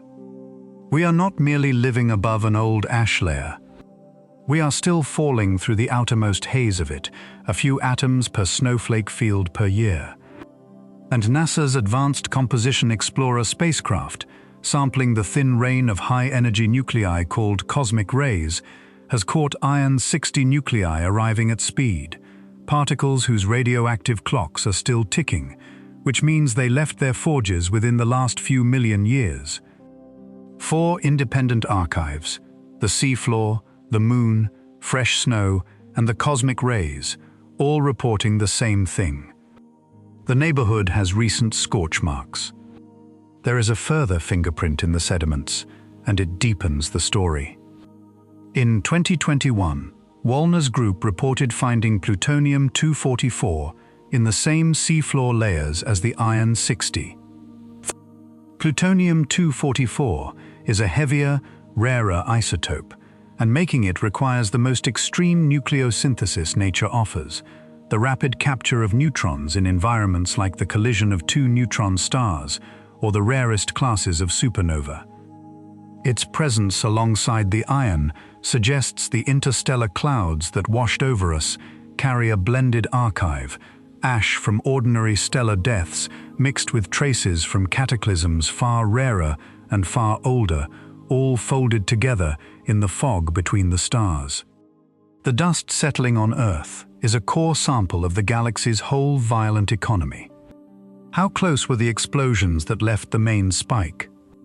The reconstructions, based on how much iron-60 arrived and how it spread over time, put the 2 to 3 million-year-old event somewhere in the range of 1 to 300 light-years, with the likeliest sources among the massive stars of the Scorpius-Centaurus Association, the same doomed stellar family whose earlier deaths blew the local bubble. That distance is worth translating. A supernova at, say, 150 light-years does not harm Earth. It decorates it. For months, the night sky would have held a point of light around the brightness of the full moon, sharp instead of soft, bright enough to cast shadows, bright enough to read by, gradually fading over a year or two. The early humans of that era, the tool makers of the genus Homo just finding their stride, lived under that light, and some of the atoms of it are in the Pacific mud. Pause on the method once more before the danger talk, because counting these atoms is among the most delicate measurements our species performs.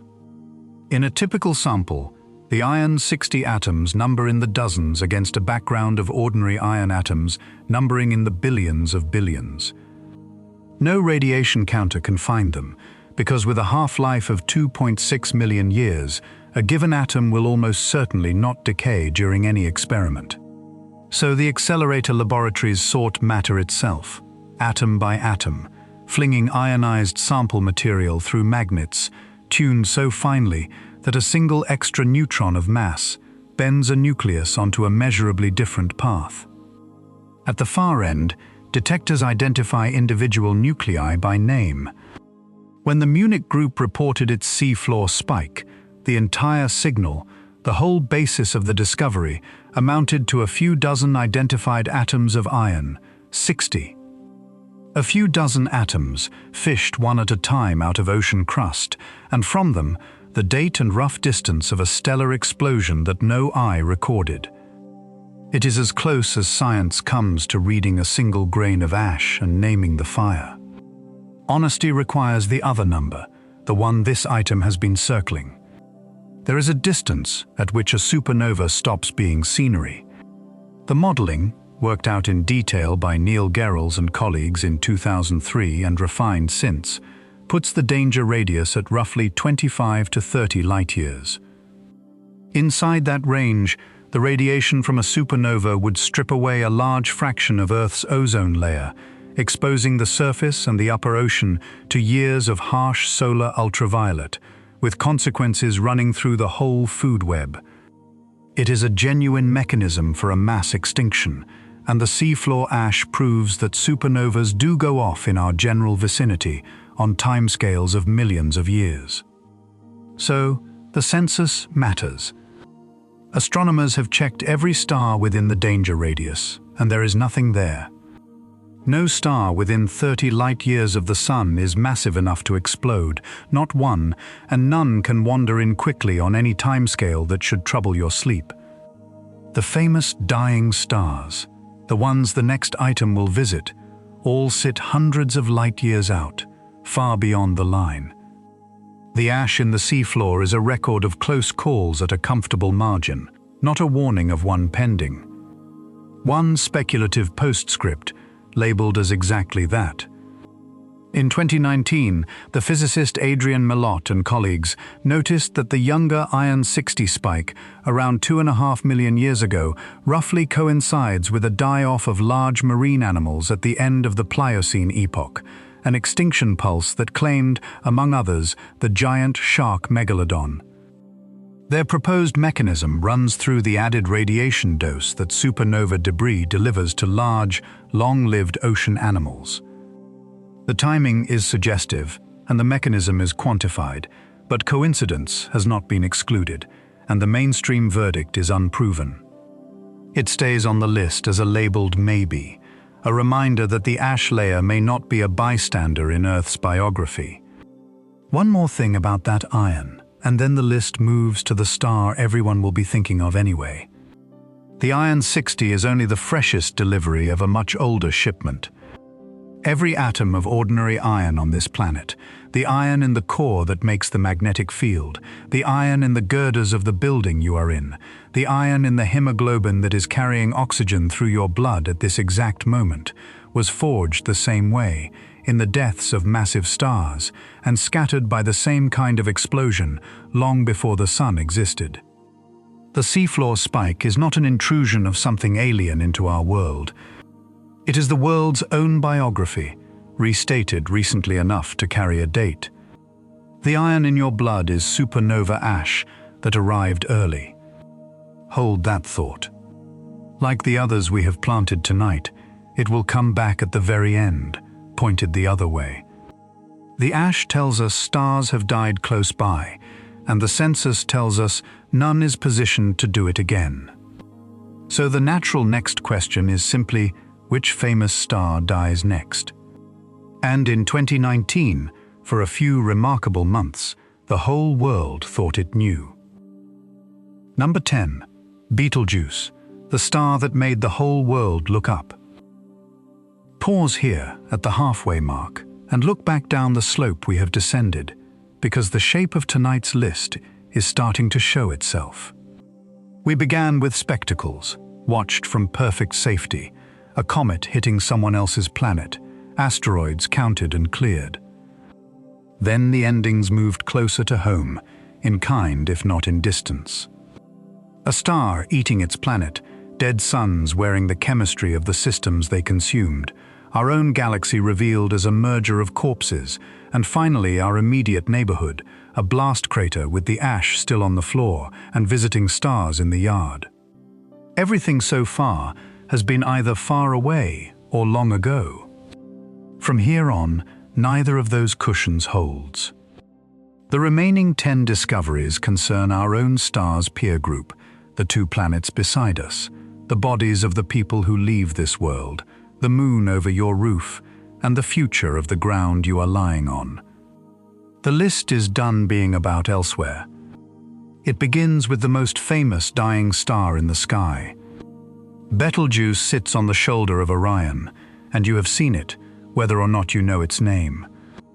It is the bright one with the color, an unmistakable ember tone in a constellation of blue-white points, one of the few stars whose color is obvious to a casual eye from a suburban street. It sits somewhere around 640 light-years away, possibly a bit farther, and it is a red supergiant, a star of perhaps 15 to 20 times the Sun's mass, swollen in old age to a size that resists belief. Placed where the Sun is, Betelgeuse's surface would extend past Mercury, past Venus, past Earth, past Mars, past the asteroid belt, and out to the neighborhood of Jupiter. It is also, by stellar standards, an infant, perhaps 8 or 10 million years old, against the Sun's 4.5 billion. Massive stars live like that, briefly and enormously. They spend their fuel in a blaze and die young, and Betelgeuse has already burned through the main supply. It is in the last phase of its life, and every astronomer alive expects it to end as a supernova. In October of 2019, Betelgeuse began to fade. Stars vary, and Betelgeuse has always been mildly variable, so at first, only the specialists paid attention. But the fading did not stop. By December, it was obvious to anyone who looked at Orion: no telescope, no chart, just eyes.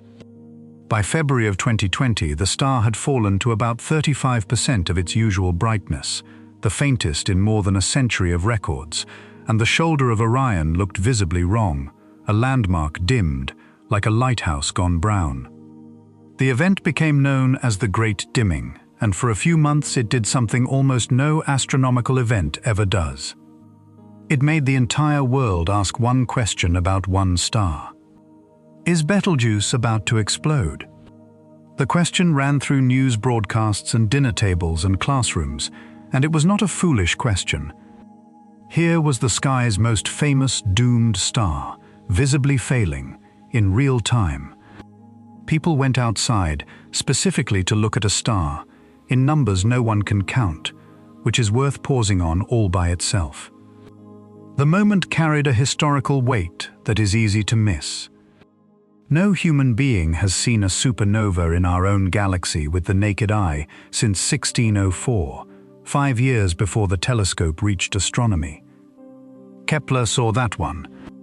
Tycho Brahe saw the one before it, in 1572, bright enough to be visible in daylight, an experience that helped break the old doctrine that the heavens never change. And in 1054, court astronomers in China logged a guest star in Taurus that outshone Venus for weeks, whose debris we now photograph as the Crab Nebula. That is the entire modern inventory. 3 naked-eye galactic supernovas in 1,000 years, none since science acquired instruments worthy of one. An entire toolkit: neutrino detectors, gravitational wave observatories, space telescopes, sits waiting for an event no living astronomer has witnessed at close range. So when the sky's most famous pre-supernova star visibly failed for 4 months, the excitement was not naive. The drought is real, and everyone knows which star is likeliest to end it. The answer arrived in June of 2021, in Nature, from a team led by Miguel Montages, and it was stranger than the rumor. The European Southern Observatory's Very Large Telescope in Chile is one of the few instruments on Earth that can photograph Betelgeuse as a disk, an actual surface, rather than a point. The team had a sharp image from January 2019, before the event, and they took new ones during and after. The pictures tell the story with almost no need for words. In the later images, the bottom half of the star is missing, or rather, veiled, dimmed to a fraction of its proper brightness, as if a shade had been drawn across the southern hemisphere of a star. The reconstruction goes like this. Betelgeuse ejected a piece of itself, a bubble of hot gas from its own surface layers, an event astronomers now call a surface mass ejection. Our Sun does something with a similar name, the coronal mass ejection, and the comparison is almost comic. A large solar ejection carries perhaps 1 billion tons of material. The Betelgeuse event carried something like a few times the mass of the Moon, billions of times more, thrown off in one motion. The ejected cloud drifted outward, cooled, and its gas condensed into dust, the way steam fogs a cold window, and that fresh dark dust settled between us and the star's southern face and blocked the light. A patch of the surface also ran unusually cool at the same time, deepening the dimming. Betelgeuse had not begun to die. It had shed and then hidden behind its own smoke. Even the aftermath was substantial. The star's surface rang for years. Betelgeuse normally pulses on a stately 400-day rhythm, a slow breathing that observers have tracked for a century. After the ejection, that rhythm broke. The star's outer layers sloshed and rebounded, the pulsation shortened and scrambled, and astronomers described the star as ringing like a struck bell while its interior settled. A star, in other words, can cough hard enough to disturb its own heartbeat for years, and we watched the whole convalescence from 640 light-years away.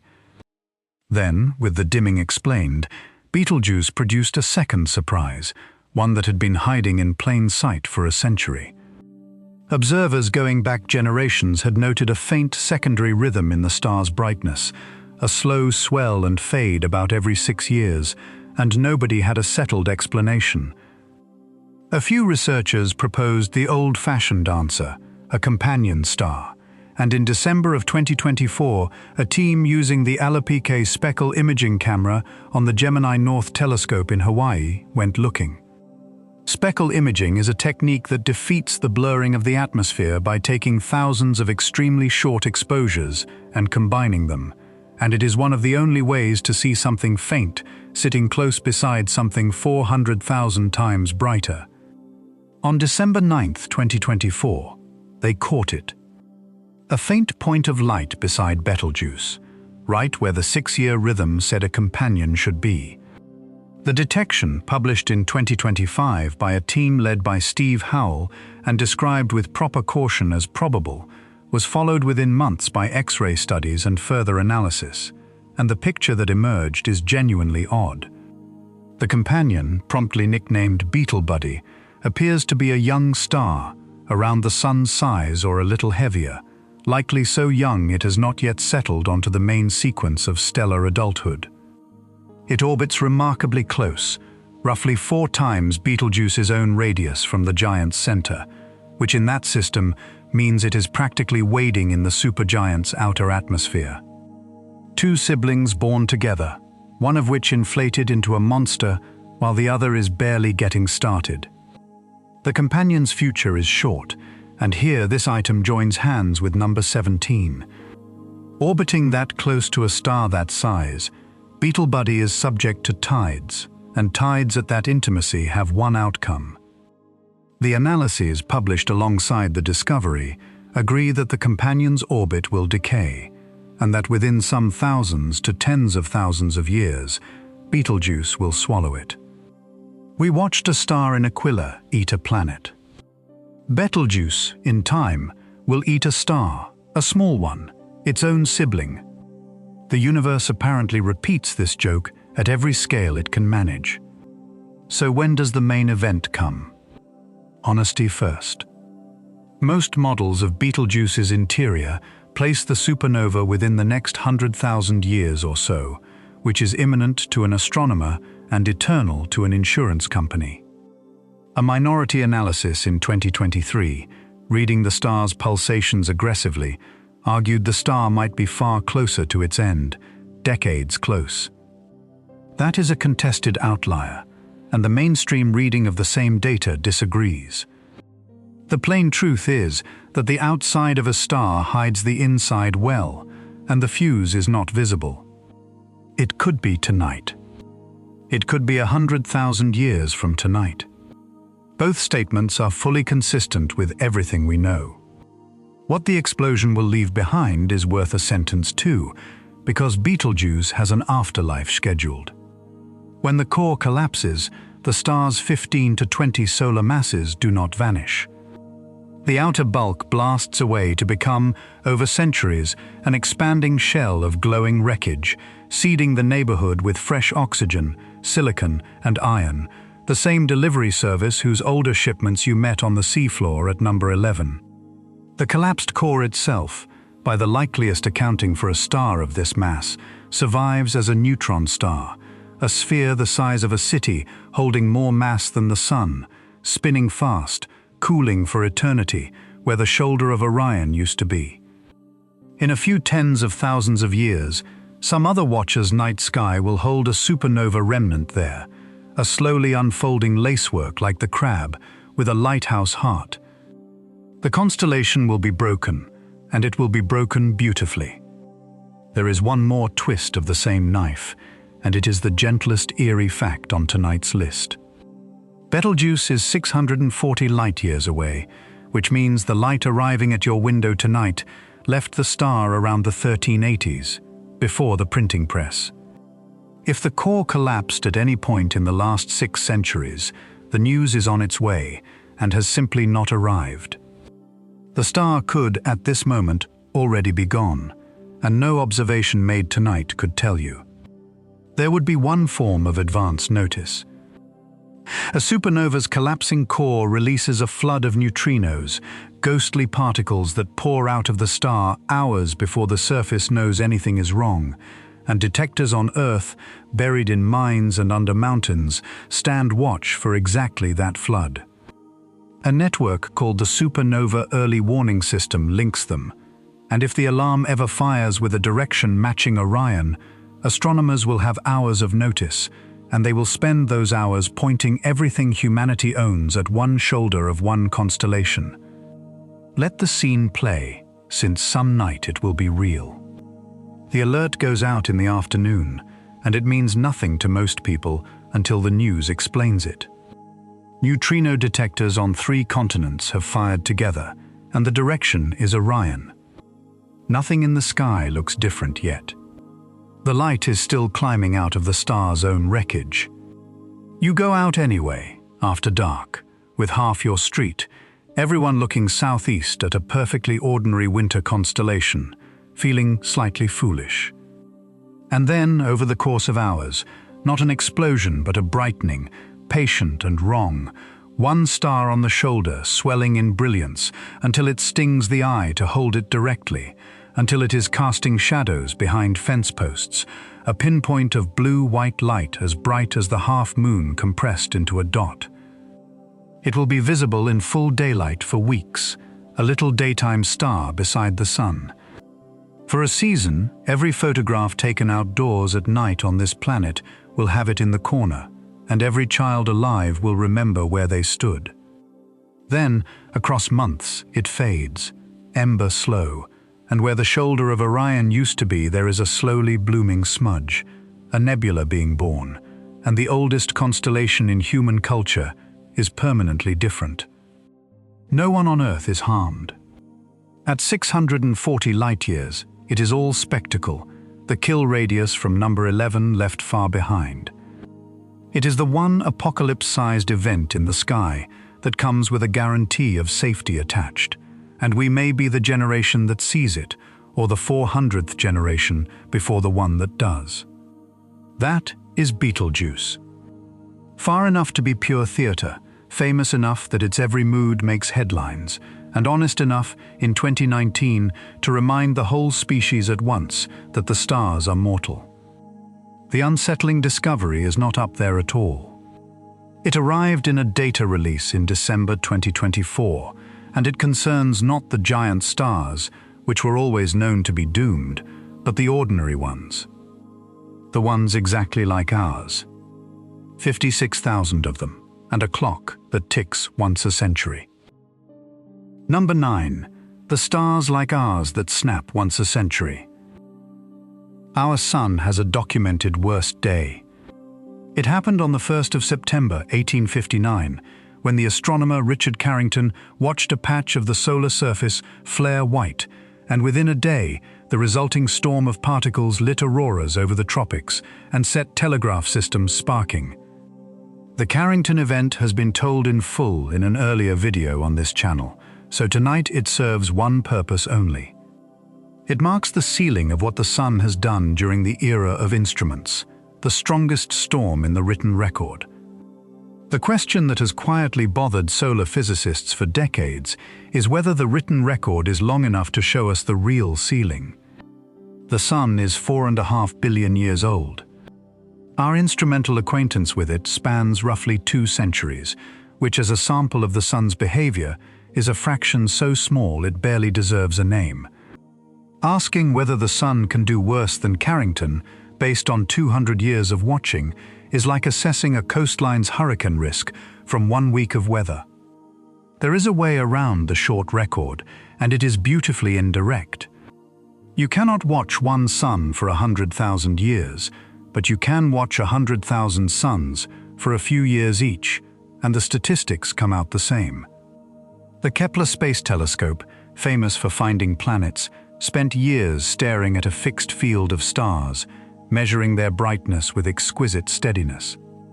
A flare on a distant star shows up in that data as a sharp spike of extra light, unmistakable if it is large. In December of 2024, in the journal Science, Valery Vasiliev, Alexander Shapiro, and colleagues at the Max Planck Institute for Solar System Research published the most careful version of that survey ever done.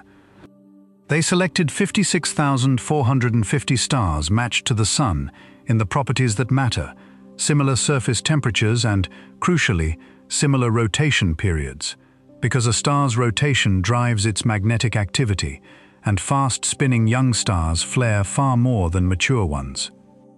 Earlier surveys had been contaminated by those young hotheads. This one screened them out, keeping only the genuine peers, the middle-aged, sedately rotating twins of our star. Across the whole sample, the team counted about 2,900 superflares, eruptions releasing between 100 and 10,000 times the energy of the largest solar flares of the modern era. Divide the flare count by the stars and the years, and the answer lands with an unpleasant simplicity. Stars that are, by every measurement we can make, copies of the Sun, produce a superflare on average about once per century. Once per human lifetime, give or take. The previous estimates, built on looser stellar samples, had put the interval at once per 1,000 to 10,000 years. The new, cleaner census moved the number toward us by a factor of 10 to 100. That is the discovery at number 9. Not a monster in deep space, but an actuarial table for the home star, revised in the wrong direction. Now the tension, stated honestly, because it is real, and it is the most interesting part. The Sun itself shows no superflare in its own record, and the record is longer than the 2 centuries of instruments. Nature keeps archives. When a truly enormous particle storm strikes the atmosphere, it manufactures a pulse of radioactive carbon-14 that the trees of that year absorb and file away in their rings, and a pulse of beryllium-10 that settles into the ice sheets. Those archives run back many thousands of years, and they do contain extreme events, spikes that dwarf anything in the instrumental era. The largest known struck in the year 774, an event told in full in an earlier video, and the archives hold perhaps a half-dozen comparable spikes across 10 millennia. That is a rate of roughly 1 per 1 or 2,000 years, for events at the threshold the tree rings can even register. So the stars say once a century, and our own tree rings say the Sun has been at least 10 times calmer than that. Both measurements are solid. The reconciliation is unknown, and the candidate explanations each carry their own flavor of unease. Perhaps not every superflare hurls its particle storm at every planet, so the trees only record the direct hits, and the true flare rate is higher than the rings suggest. Perhaps the Kepler sample, despite all the screening, still hides subtle differences, unseen companion stars or magnetic phases unlike the Sun's. Or perhaps, and this is the possibility the study's own authors raised, the Sun is simply in a long, quiet phase and is not exempt from the family statistics, merely between events. The honest label for the whole question is unresolved, and it is being worked on in real time. The tree ring archive deserves one more paragraph of respect, because it is the strangest instrument in this entire item. A tree does not know anything about the Sun's magnetism, but its wood keeps the books anyway. Cosmic rays and solar storm particles striking the upper atmosphere transmute nitrogen into radioactive carbon-14. That carbon enters the carbon dioxide supply, and every tree on the planet breathes it in and lays it down in that year's growth ring, a dated deposit, sealed and archived. When Fusa Miyake first found the 774 spike, it appeared in Japanese cedars, and it was promptly confirmed in German oaks, in American bristlecones, in wood on every continent. The same year, the same jump, a planet-wide receipt. Ice cores from Greenland and Antarctica hold the matching beryllium entry. Nothing about the archive is inferential. The atoms are counted in the wood, the year is counted in the rings, and the conclusion sits there with the stability of furniture. In the year 774, the atmosphere of the entire Earth was struck by a particle storm, at least several times beyond anything in the instrumental era, and the trees of that year wrote it down and kept the record for 12 centuries until a species arrived at the technology and the curiosity to ask the wood what it had seen. Whatever the resolution, we have already seen a genuine superflare on a genuine twin, up close enough to study. E.K. Draconis is a young sun, a star of almost exactly one solar mass, but only about 100 million years old, the Sun as it was in its restless youth. In April of 2020, a Japanese-led team under Kosuke Namekata caught it in the act, and their 2022 paper in Nature Astronomy describes the event. The star launched a filament eruption, a rising arc of cool plasma that broke away as a mass ejection roughly 10 times larger than the biggest the Sun has ever been seen to produce, moving at around 500 kilometers per second. It was the first time astronomers watched the full sequence, flare then eruption, on another Sun-like star. Superflares, in other words, are not just brighter flashes. They come with proportionally monstrous ejections attached, entire planets smothering volumes of magnetized plasma thrown off in an afternoon. What would a direct hit mean for us? Keep the voice level, because the answer is serious without being apocalyptic. A superflare's particle storm and mass ejection arriving squarely would not harm the biosphere directly. The atmosphere and the magnetic field between them absorb the blow, as they have absorbed every blow for 4 billion years. What stands exposed is everything we have built on top of the biosphere in the last century and a half. Satellites would fail in numbers, their electronics scrambled and their orbits degraded by the swollen atmosphere. Long power transmission lines act as antennas for the storm's induced currents, and the transformers they feed, the room-sized units that take years to manufacture, can burn out in cascades. Navigation, aviation over the poles, undersea cable repeaters, the timing signals that banks and grids quietly depend on, all of it sits in the storm's reach. The engineering studies of even a Carrington repeat, let alone a superflare, describe recovery in months to years, a civilization-scale weather event endured rather than prevented. Nothing about it ends the world. Everything about it would rearrange a decade. The transformer problem is worth one concrete paragraph, because it is where the abstraction touches the wall socket. The great transformers that anchor national grids are among the largest machines civilization builds, hundreds of tons apiece, custom wound, and the global capacity to manufacture them is measured in years of backlog, even in calm times. A storm's induced currents do not merely trip these machines. Direct current flowing where only alternating current belongs drives their cores into saturation, and saturation turns the transformer itself into a heater, cooking insulation and warping windings in minutes. The Quebec blackout of March 1989, told in full in an earlier video, proved the mechanism on a continental grid in 90 seconds. A superflare's version of that arithmetic, applied simultaneously across every long conductor on the day side of the planet, is why the engineering literature discusses recovery from the worst cases in years rather than weeks, and why the sensible responses, spare transformer stockpiles, current-blocking hardware, storm procedures that sacrifice uptime for survival, are all boring, purchasable, and mostly still unpurchased. There is one piece of unambiguous good news in the file, and it deserves its place. Unlike almost everything else on tonight's list, this hazard comes with a rehearsal schedule and a warning system.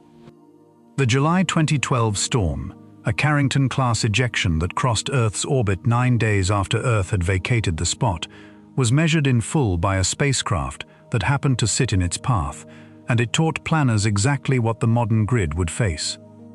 Space weather agencies now run continuous forecasts. A dedicated European mission called Vigil is being built to stand off to the side of the Sun-Earth line, at a vantage that sees storms leaving the Sun days before they arrive, a lifeguard's chair for the solar system. When the next great storm comes, and the once-per-century arithmetic says the next great something is a matter of when, it will be the first in history to arrive announced. Sit with the actual discovery for a moment before the list moves on, because it is quieter than it first sounds. Nothing changed on the Sun in December of 2024. What changed is our estimate of which family it belongs to. 56,000 stars that pass every test of similarity we can devise, and on average, each of them loses its temper once per century, while ours has stayed polite for at least 12. Maybe ours is different in some way no measurement has yet caught. Maybe it is overdue. The study cannot say, and no one can. What can be said is this. The star that lights your kitchen belongs to a family with a documented temper, and the family record is now public. What a star can do to its planets in one afternoon, we have now priced. What a star does to a planet over 4 billion years, patiently, is the next discovery, and we measured it happening next door at a rate of about 100 grams per second. Number 8. The Autopsy of Mars, measured live. Mars used to have weather worth the name. This is not a poetic flourish, it is a reading of the ground. Orbiters photograph riverbeds there, whole drainage networks with tributaries, deltas fanned out where rivers met standing water, lake floors layered with sediment, and shorelines that trace, controversially but persistently, the outline of an ocean that may have covered a third of the planet, most of its northern hemisphere. NASA's rovers have driven across ancient lake bottoms and touched rocks that only form soaking wet. On the evidence, young Mars was a world of rain or at least of flowing melt, with a sky thick enough to hold warmth and pressure enough to keep water liquid. Every one of those features is now under a sky too thin to permit a puddle. The rivers have been dry for roughly 3 billion years. The question that hung over Mars science for a generation was never whether the planet lost its air and water. The riverbeds settle that. The question was where it all went, and by what door. In September 2014, NASA parked a spacecraft in orbit specifically to find the door. The mission is called MAVEN, the Mars Atmosphere and Volatile Evolution Mission, and it is an instrument built around a single idea: to hover at the top of the Martian atmosphere and watch what leaves. The answer began arriving within a year, and in November 2015, mission lead Bruce Jakosky and his team published it in Science. The solar wind, the perpetual outflow of charged particles from the Sun, is stripping the atmosphere of Mars at a measured rate of roughly 100 grams per second. A quarter pound of Martian sky, torn off the top of the planet, every second, right now, in the present tense. The mechanism is as simple as it is relentless. High in the atmosphere, sunlight knocks electrons off gas atoms, leaving charged ions, and charged particles feel magnetic fields. The solar wind arrives draped in magnetic field, snags those ions, and carries them away downstream like leaves in a current. MAVEN flies through the escaping plume and counts the departures one ion at a time. 100 grams per second sounds almost gentle, and over an afternoon it is. Over 4 billion years it is a planet's inheritance. And the rate has not been constant. In March 2015, a coronal mass ejection from the Sun washed over Mars while MAVEN watched, and the erosion rate jumped by a factor of 10 to 20 for the duration of the storm. Now recall the young Sun. Stellar physics and the flare census from number 9 agree that the Sun in its first billion years was a tempest, flaring and erupting constantly, its wind denser and faster. The faucet MAVEN measures today at a trickle ran, in that era, wide open. Most of Mars's losses were front-loaded into exactly the age when the rivers were flowing. The ocean deserves its own moment before the audit continues, because it is the stake the whole autopsy is about. The case for an ancient northern sea on Mars rests on converging lines rather than one proof. The northern third of the planet sits several kilometers lower than the south, smooth as an abyssal plain, ringed at certain elevations by features that read plausibly as shorelines. The great river deltas, including the one Perseverance now drives across in Jezero crater, fan out exactly the way deltas do, where rivers meet standing water. Chemical measurements add their vote, and so does the modern atmosphere's enrichment in heavy hydrogen, the same isotopic scar you will meet again at Venus, testifying that Mars once held perhaps an ocean's worth of water of which only a fraction remains. The picture stays honestly contested at its edges. The shoreline features have alternative readings, and the ocean may have been intermittent, ice-covered, or smaller than the boldest maps. But water in bulk, standing and flowing, for spans of geological time, is no longer seriously in doubt. Something with waves was there. The argument now is only about its size and its calendar. The audit has a second page, and it is the one that turns measurement into verdict. You can total lifetime losses using isotopes, atoms of the same element at different weights. Mars's atmosphere contains argon in two stable forms, argon-36, the lighter, and argon-38, the heavier. Nothing chemical distinguishes them, but escape does. The stripping process skims from the top of the atmosphere, where lighter atoms preferentially float, so across eons, escape steals the light form faster and enriches what remains in the heavy form. Measure the ratio, compare it to the solar system's original blend, and the arithmetic tells you what fraction departed.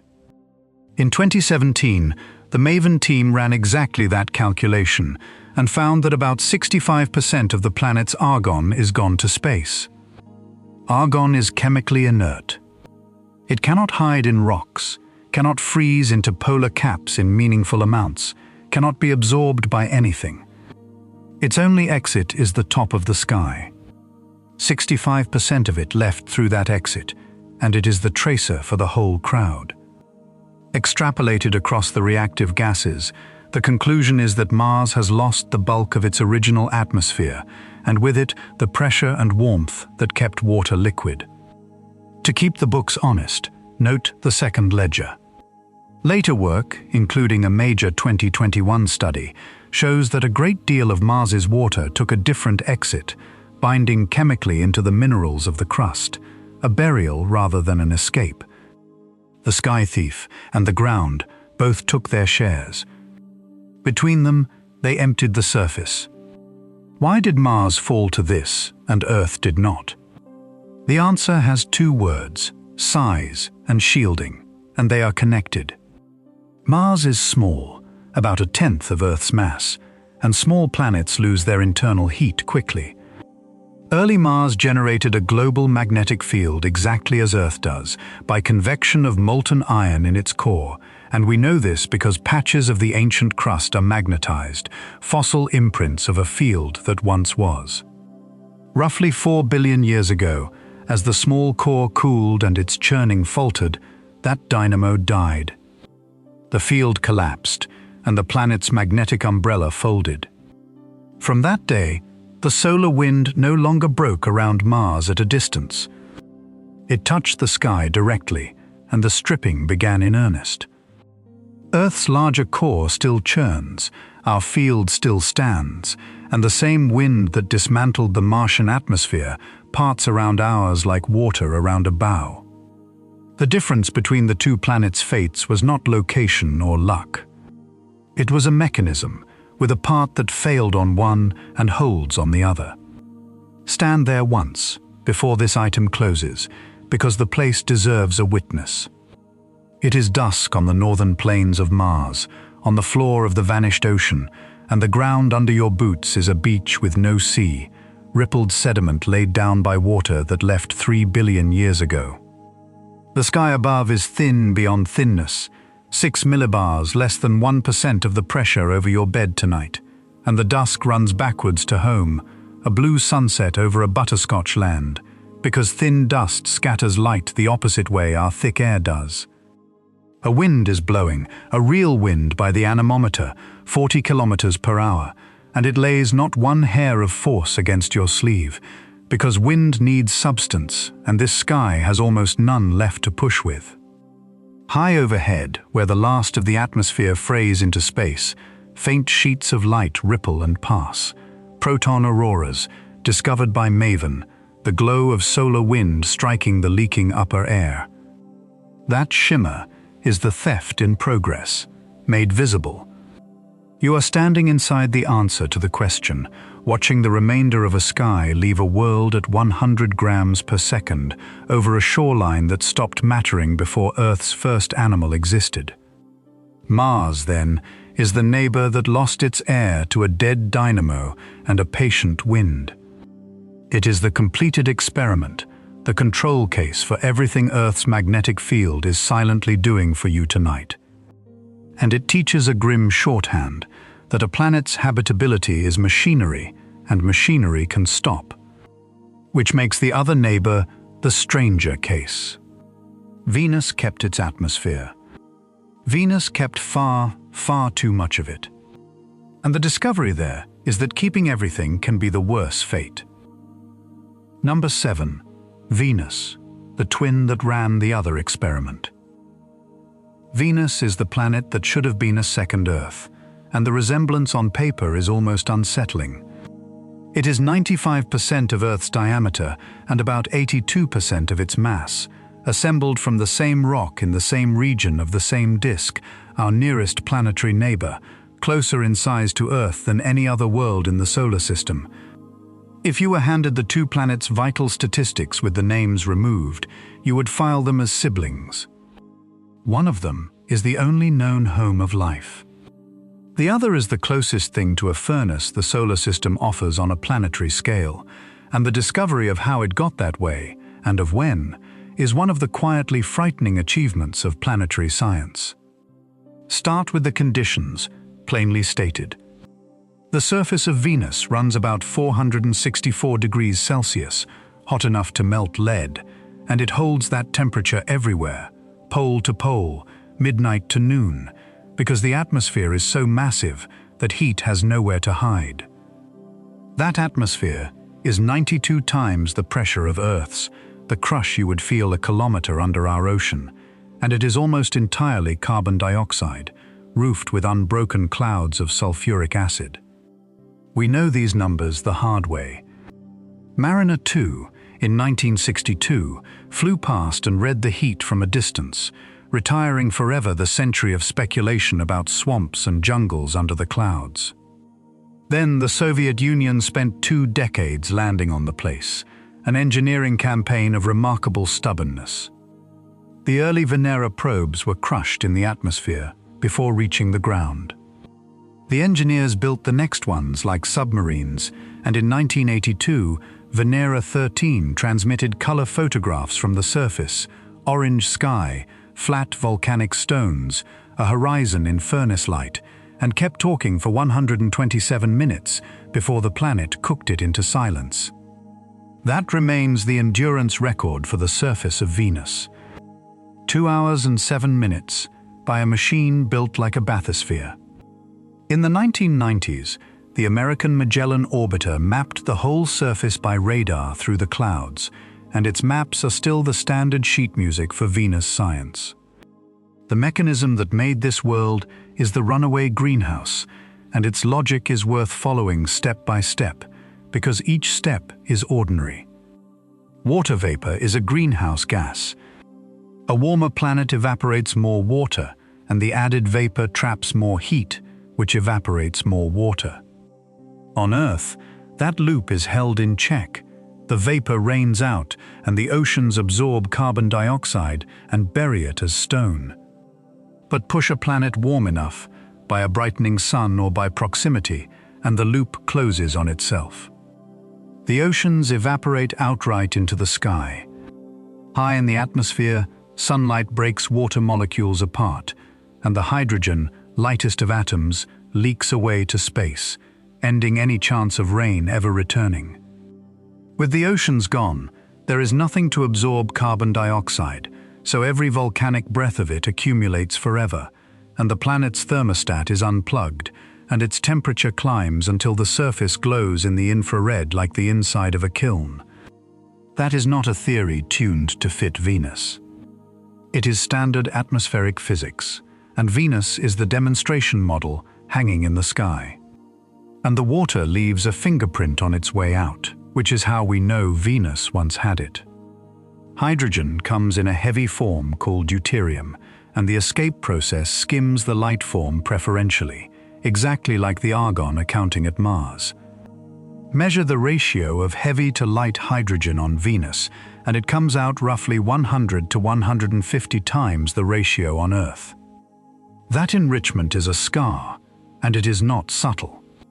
It testifies that Venus once held far more hydrogen, which is to say water, possibly a full ocean's worth, and lost it through the top of the sky.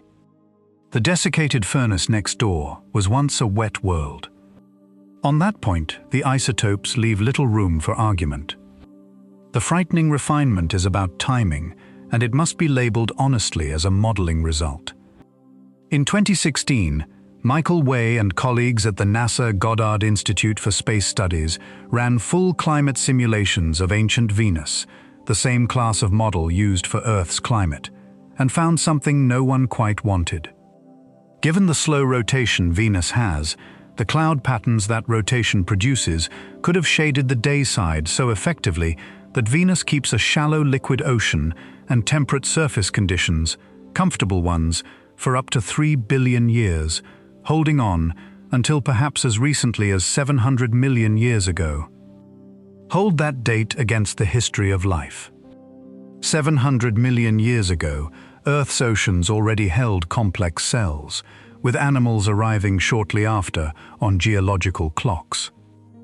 If the temperate Venus scenario is right, there may have been two blue worlds in this solar system for most of its history, side by side, and one of them failed within the era of earthly life, its ending possibly triggered by an enormous volcanic outpouring that flooded the atmosphere with carbon dioxide faster than any ocean could bury it.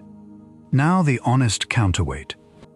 Later modeling, notably by Martin Turbot and colleagues in 2021, argues the opposite, that on a young Venus, the water may never have condensed into an ocean at all, the rain evaporating forever above a surface that never cooled enough to be wet. Both scenarios sit in the published literature, unresolved. What should genuinely unsettle you is the size of the gap between them. 3 billion years of habitability, or 0. That is the current error bar on the question of whether the planet next door was alive, shaped for most of its history, and the evidence in hand cannot yet close it. The surface offers one more clue, and it reads like evidence of a cover-up in the most literal sense. Venus has only about 1,000 impact craters, a strangely small number for a planet with no rain and no oceans to erase them. The craters are also spread evenly, as if scattered on a fresh sheet. The standard reading is that the entire surface of Venus is young, geologically speaking, repaved wholesale somewhere in the last 300 to 700 million years by planet-wide volcanism. Whatever Venus looked like before, whatever record its old surface carried, oceans or deserts or something else, the planet buried it under a world of lava. The one witness to the critical era has destroyed its own diary, and the suspected date of the repaving sits uncomfortably close to the latest possible date of the habitable scenario's collapse. For decades, the follow-up question, whether that volcanic engine still runs, stayed open. It closed in March of 2023, and the closing is a small classic of scientific patience. Robert Herrick and Scott Hensley went back to the Magellan radar images, 3 decades old, and searched by hand through the regions the orbiter had photographed twice. In the volcanic highlands near a mountain called Maat Mons, they found a vent that changed between February and October of 1991. In the first image, it is a neat, deep pit of about 2 square kilometers. In the second, it is nearly double the size, misshapen, filled almost to its rim with what reads as a fresh lava pond, with apparent new flows running downhill from it. An eruption, caught by accident, discovered 32 years after the fact by two scientists rereading old mail. Follow-up work in 2024 found more fresh flows elsewhere in the Magellan data. The verdict is now on the books. Venus is volcanically active today. The engine suspected of repaving the planet, the engine that may have ended its habitable era if it had one, has not shut down. The corpse, to put it plainly, is still warm. Even the clouds of Venus have refused to stay boring, though tonight they get only a careful sentence. High in the Venusian atmosphere, some 50 kilometers up, there is a layer where the temperature and pressure are, by the planet's standards, almost gentle, near-Earth room conditions.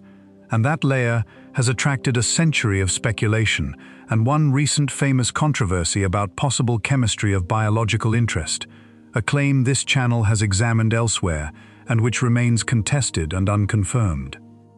What matters for tonight's item is narrower. Even Venus, the demonstration furnace, keeps one thin altitude of almost livable conditions, a reminder that planets are not single environments, but stacks of them, and that the difference between a paradise and a furnace can be 50 vertical kilometers on the same world. The two verdicts pending, ocean or no ocean, and how the end came, now wait on new spacecraft. NASA has selected a probe called Da Vinci to descend through the atmosphere, reading its chemistry layer by layer, which could finally weigh the ocean question directly, and an orbiter called Veritas to map the surface at high resolution, while Europe prepares its own radar mission called Envision. Their timelines have slipped repeatedly and now point to the 2030s. When they fly, they will be conducting, in the fullest sense, an inquest. Here is what number 7 leaves on the table. Two planets began with the same materials, in the same neighborhood, around the same star. One of them became every landscape anyone has ever loved. The other became a world where the rocks glow faintly and the rain is acid that never reaches the ground, and we do not currently know whether it was doomed from birth or whether it was a living world's twin for 3 billion years before the machinery failed. The unsettling part is not the furnace. The unsettling part is the unresolved question of how close the coin came to landing the other way, here. Mars lost everything through a failed shield, and Venus kept everything under a closed lid, and both experiments are next door with the results published. But both of those are autopsies of planets. The next discovery is nearer than any planet. It is about what leaving Earth does to the only equipment you actually own, and it was measured on a pair of identical brothers. Number 6, the body in space. Of all the instruments ever flown, the most sensitive one, the one that registers space itself as a hostile medium, is the human body. That sentence sounds rhetorical, and the discovery at number 6 is that it is not. It is the summary finding of 6 decades of spaceflight medicine, sharpened in the last 10 years by a series of studies that read, in places, like a mechanic's report on a machine being used outside its warranty. The plain version is this. The human body is a piece of equipment engineered by 4 billion years of evolution for one operating environment, the bottom of a gravity well, under a magnetic field, beneath an atmosphere. Removed from that environment, it does not fail dramatically. It begins, quietly and on schedule, to come apart, system by system, and we now have the itemized list. The cornerstone experiment involved 2 brothers with the same genome. Scott and Mark Kelly are identical twins, both American astronauts, a coincidence of biography that handed NASA something spaceflight medicine had never possessed, a genetically matched control subject. From March 2015 to March 2016, Scott Kelly spent 340 consecutive days aboard the International Space Station, while Mark stayed on Earth, and both brothers gave themselves over to the study: blood draws, cognitive batteries, biopsies, ultrasounds, samples frozen and flown home on returning capsules. 10 research teams, dozens of institutions, and in April 2019, the results were published together in the journal Science as the NASA Twins Study, the most complete before and after portrait of a human body ever taken across a year in space. The findings deserve precision because the headlines at the time mangled them. Scott's telomeres, the protective caps on the ends of chromosomes that ordinarily erode with age, did something nobody predicted. They lengthened in orbit, as if some aging clock were running backwards, and then, within days of landing, they snapped back, overshooting into a worse state, leaving him with more critically short telomeres than he had before the flight. The change with the friendly headline turned out to be a disturbance, not a gift. His gene expression shifted in orbit, thousands of genes dialing up or down, which is the body's normal response to any stress. The finding that mattered came after landing. Most of the changes reverted within 6 months, but roughly 7 to 9% did not, and the genes that stayed altered cluster in the systems responsible for immune function and DNA repair. Say it carefully, because the tabloids did not. His DNA did not become 7% different, and he did not stop being his brother's twin. Rather, a persistent fraction of his body's gene regulation shifted half a year after return, in exactly the departments a spacefaring species would prefer untouched. His cognitive testing told a similar story, holding fairly steady in orbit, then declining in speed and accuracy for months after landing. And in the interest of honesty, the study also delivered good news. A flu vaccine administered in orbit worked normally. The body in space is stressed, not helpless. The eyes have their own file, and it carries an ominous acronym. In weightlessness, the fluids of the body no longer pool downward. Roughly 2 liters shift permanently headward, which is why astronauts on screen look faintly puffy-faced, and the shifted fluid raises pressure in the skull. The syndrome that results is called Spaceflight-Associated Neuroocular Syndrome, SANS. The sheath of the optic nerve swells. The back of the eyeball, under the changed pressure, physically flattens. Folds appear in the retinal layers, and vision blurs. Studies find signs of optic disc swelling in most long-duration astronauts, and some of the structural changes, the flattening in particular, persist years after return. Some astronauts came home with permanently changed eyeglass prescriptions, and NASA formally lists SANS among the principal medical obstacles to a Mars mission. The unnerving core of it is the simplicity. No radiation, no accident, no exotic mechanism. Just fluid, obeying physics, slowly reshaping the human eye from behind. The skeleton's file is older and blunter. Bone is not a static scaffold. It is living tissue continuously torn down and rebuilt, and the rebuilding is provoked by load, by the daily mechanical argument with gravity. Remove the load, and the demolition continues while the construction idles. Astronauts on long missions lose roughly 1 to 1.5% of bone density per month in the load-bearing skeleton, the hips and spine, which is around 10 times the loss rate of osteoporosis on Earth. A 6-month tour costs a decade of skeletal aging, and the recovery is incomplete. A 2022 study led by Lee Gable scanned astronauts' shin bones with high-resolution imaging a full year after landing and found that many had permanently lost about a decade's worth of bone. The fine internal struts thinned and, once severed, never rebuilt. Exercise in orbit, 2 hours a day of it, slows this arithmetic without stopping it. And the demolished bone does not leave the body politely. The calcium it sheds passes through the kidneys, which brings the file to its newest and strangest page. In June 2024, Keith Sue, Stephen Walsh, and colleagues at University College London published in Nature Communications the largest analysis of kidney health in spaceflight ever assembled, samples and data spanning more than 40 missions, human and animal, plus mice exposed on the ground to simulated galactic cosmic radiation at Mars mission doses. The kidneys, it turns out, do not merely process the consequences of spaceflight. They are themselves remodeled by it.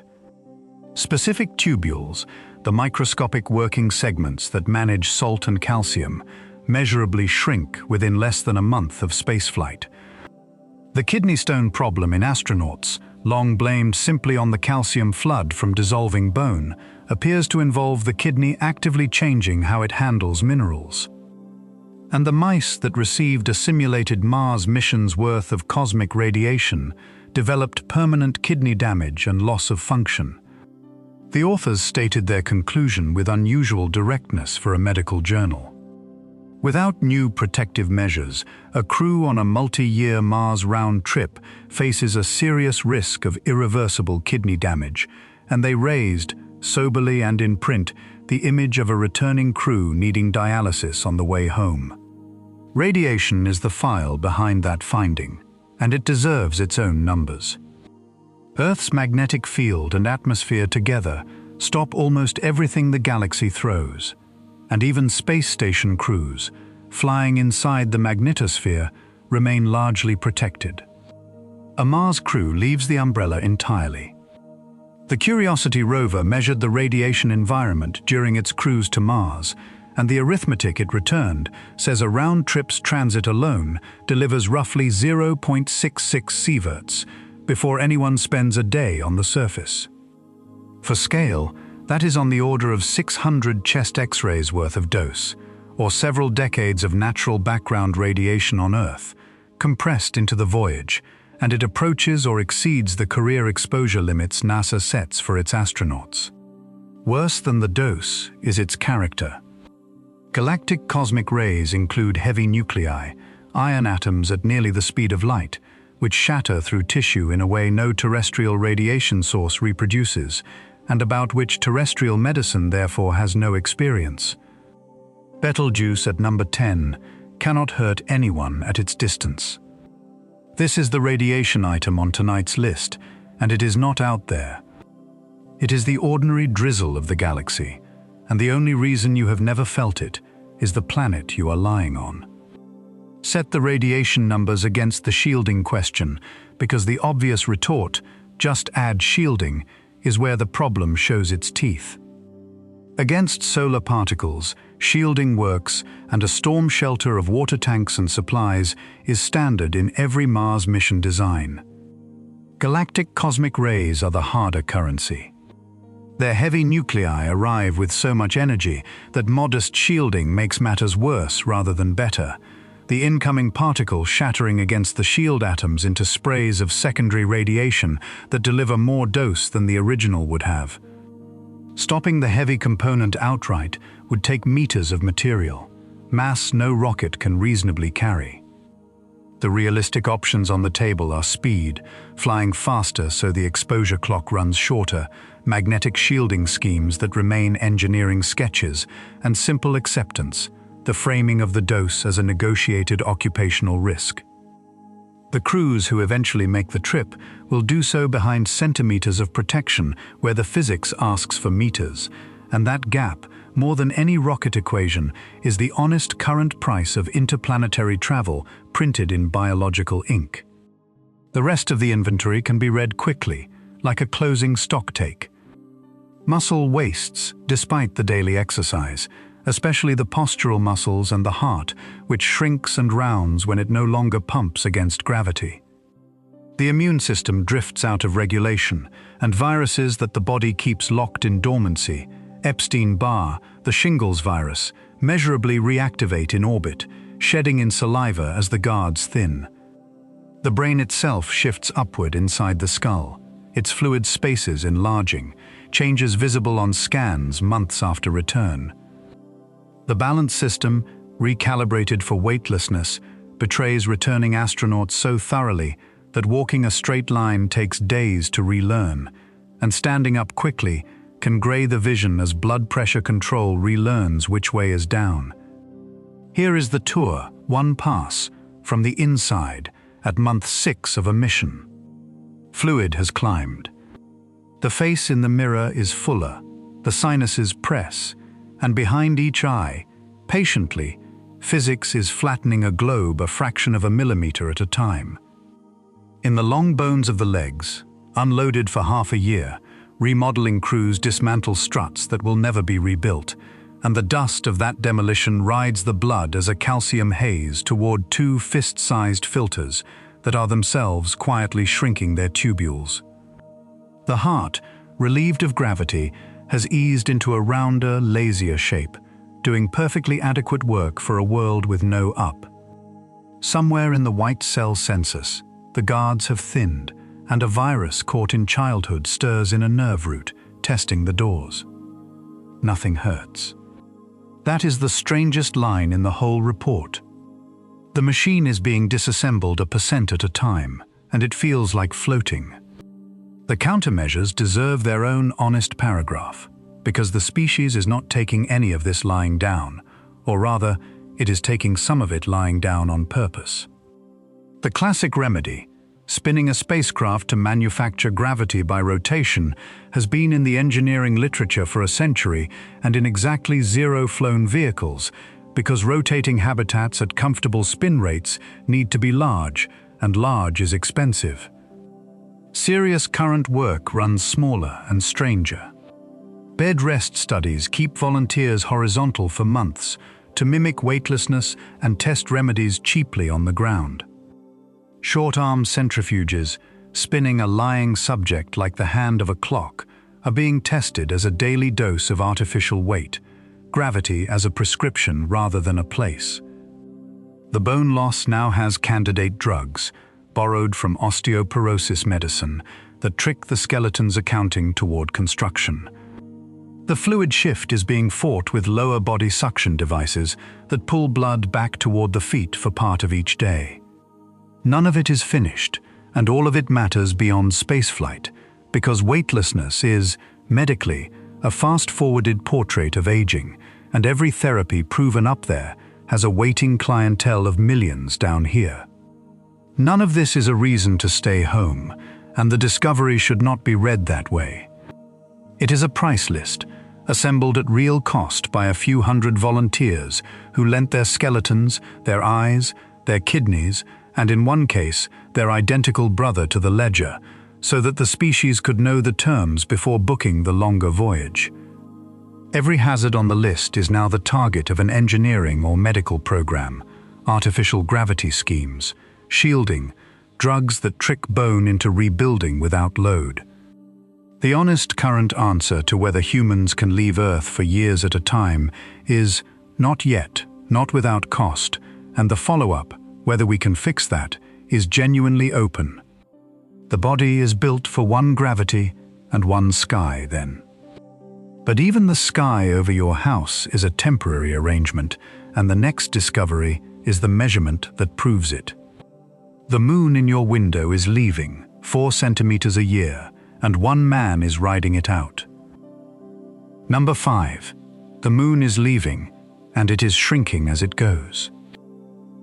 Between 1969 and 1971, the crews of Apollo 11, 14, and 15 set out suitcase-sized racks of glass on the lunar surface, arrays of corner cube reflectors, prisms with the property of returning light exactly the way it came.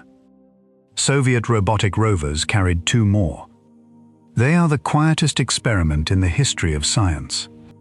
No power, no moving parts, no upkeep, and more than half a century later, they all still work. Observatories on Earth fire laser pulses at them and time the round trip, and the timing has become so refined that the distance to the moon is tracked at the level of millimeters. Out of that patient ranging came one of those numbers that rearranges the furniture of the mind. The moon is moving away from the Earth at 3.8 centimeters per year, about the speed your fingernails grow. Every year, the nearest world is a fingernail's width farther from your window, and it has never once paused. The mechanism is a slow trade, and it is elegant enough to state in full. The moon's gravity raises tides in Earth's oceans, 2 broad bulges of lifted water. But Earth rotates once a day, while the Moon orbits once a month, so our spinning planet drags its tidal bulge slightly ahead of the Moon's position. That offset bulge has mass, and its gravity pulls the Moon gently forward along its orbit, and a body pulled forward in orbit climbs. In exchange, the bulge pulls back on the spinning Earth, breaking it. The arrangement is a transaction with no escape clause. The Moon gains altitude, the Earth loses spin, and the days grow longer, currently by roughly 2 milliseconds per century. The leap seconds occasionally inserted into the world's clocks are in part the paperwork of this trade. If the claim is right, the deep past should show shorter days and a closer Moon, and here the Earth itself turns out to have kept receipts. Corals lay down daily growth bands, fine as tree rings, bundled into yearly patterns. Fossil corals from the Devonian period, about 380 million years ago, count roughly 400 daily bands per year. The year's length does not change. It is set by Earth's orbit around the Sun, so 400 days in a year means each day ran about 21.9 hours.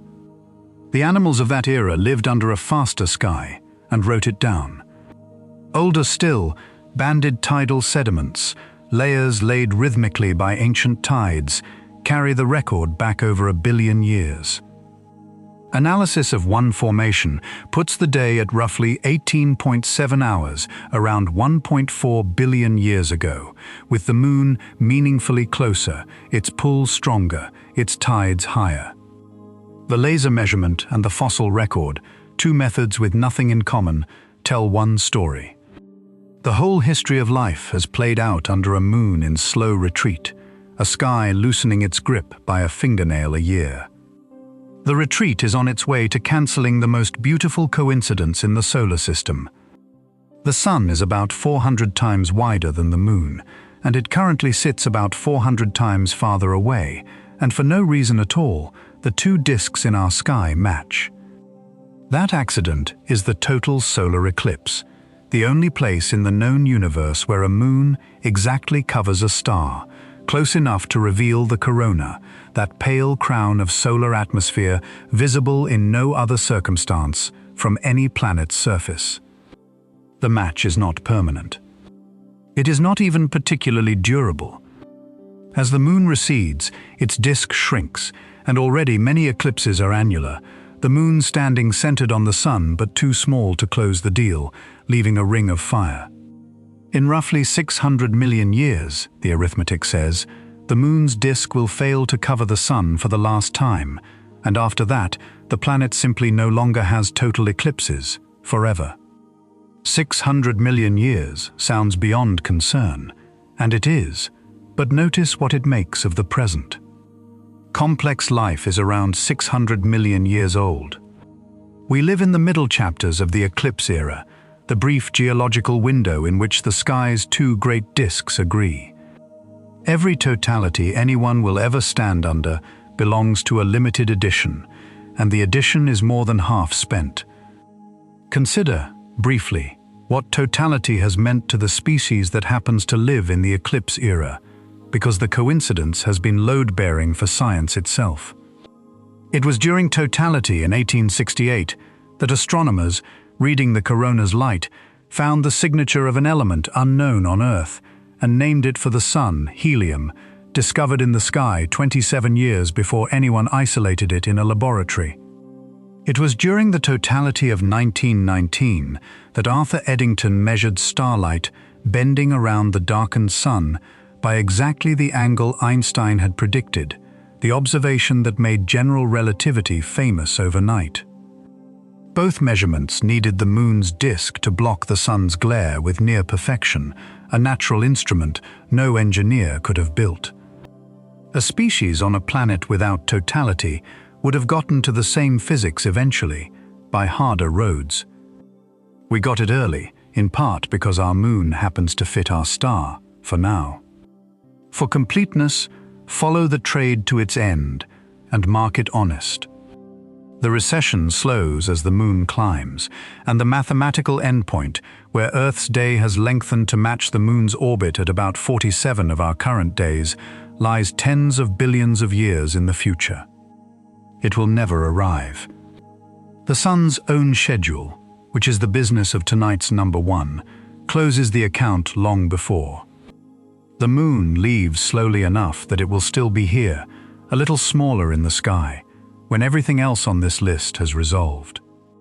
Meanwhile, the moon itself is doing something almost touching for a world regarded as geologically dead. It is shrinking. As its interior slowly cools and contracts, the rigid crust must accommodate a smaller volume, and it does so by faulting, wrinkling into lobate scarps, small cliffs threaded across the surface, photographed globally by the Lunar Reconnaissance Orbiter and mapped by Thomas Waters and colleagues. The moon has lost on the order of 50 meters of circumference over the recent geological past, and the creaking is current. The seismometers the Apollo crews left behind recorded thousands of moonquakes, some reaching roughly magnitude 5, and analysis published in 2019 tied a number of those old recorded quakes to the young fault scarps, meaning the faults are moving now, in the present tense. Follow-up work in 2024 mapped young faults in the lunar South Polar region, the very territory where the Artemis program intends to land people, noting that steep crater slopes there can be shaken loose by quakes. The moon is not a finished monument. It is a world still settling, ticking as it cools, like an engine in a garage at night. Take one step back and notice what the moon actually does for this planet, because the ledger is longer than tides. The moon's pull is the counterweight that stabilizes the tilt of Earth's axis, holding it near 23 degrees across the ages.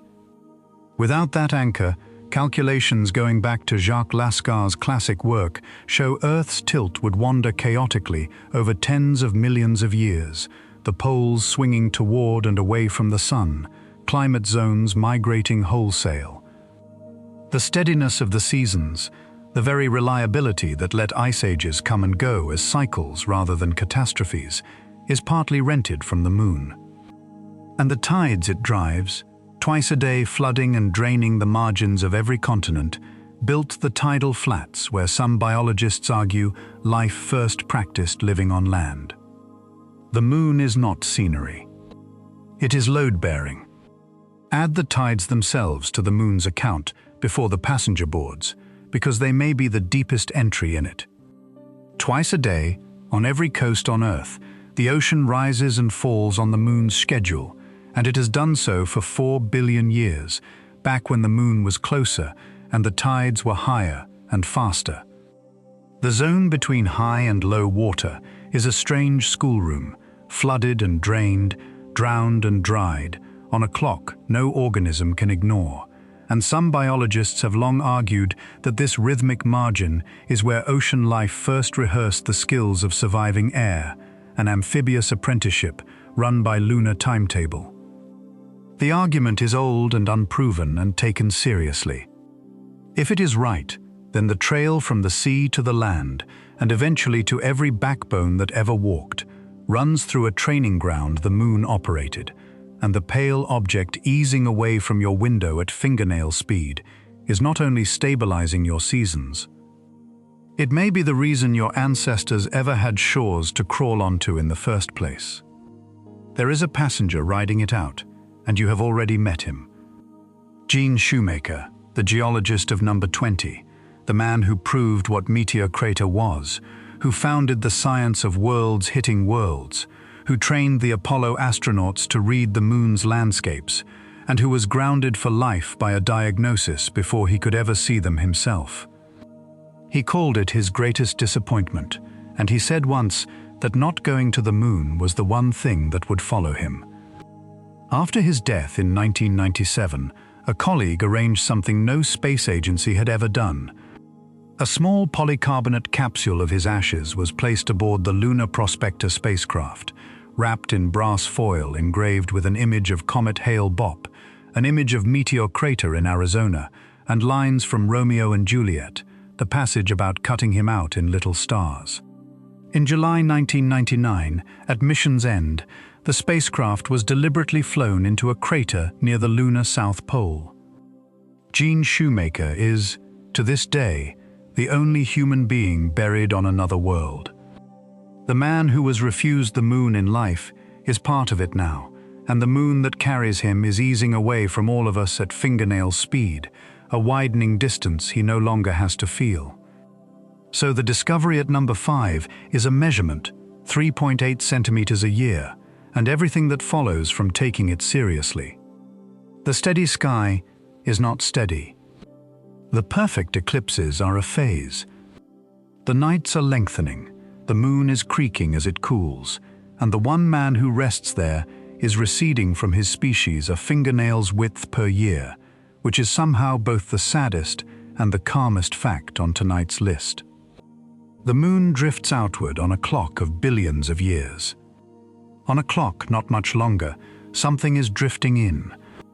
It is a galaxy. It is a quarter of our galaxy's weight, and its bow wave has already been detected. Number 4. The collision before Andromeda. Ask anyone who follows space news about the Milky Way's future, and they will name Andromeda, the great spiral inbound from 2.5 million light-years out, the famous collision billions of years away.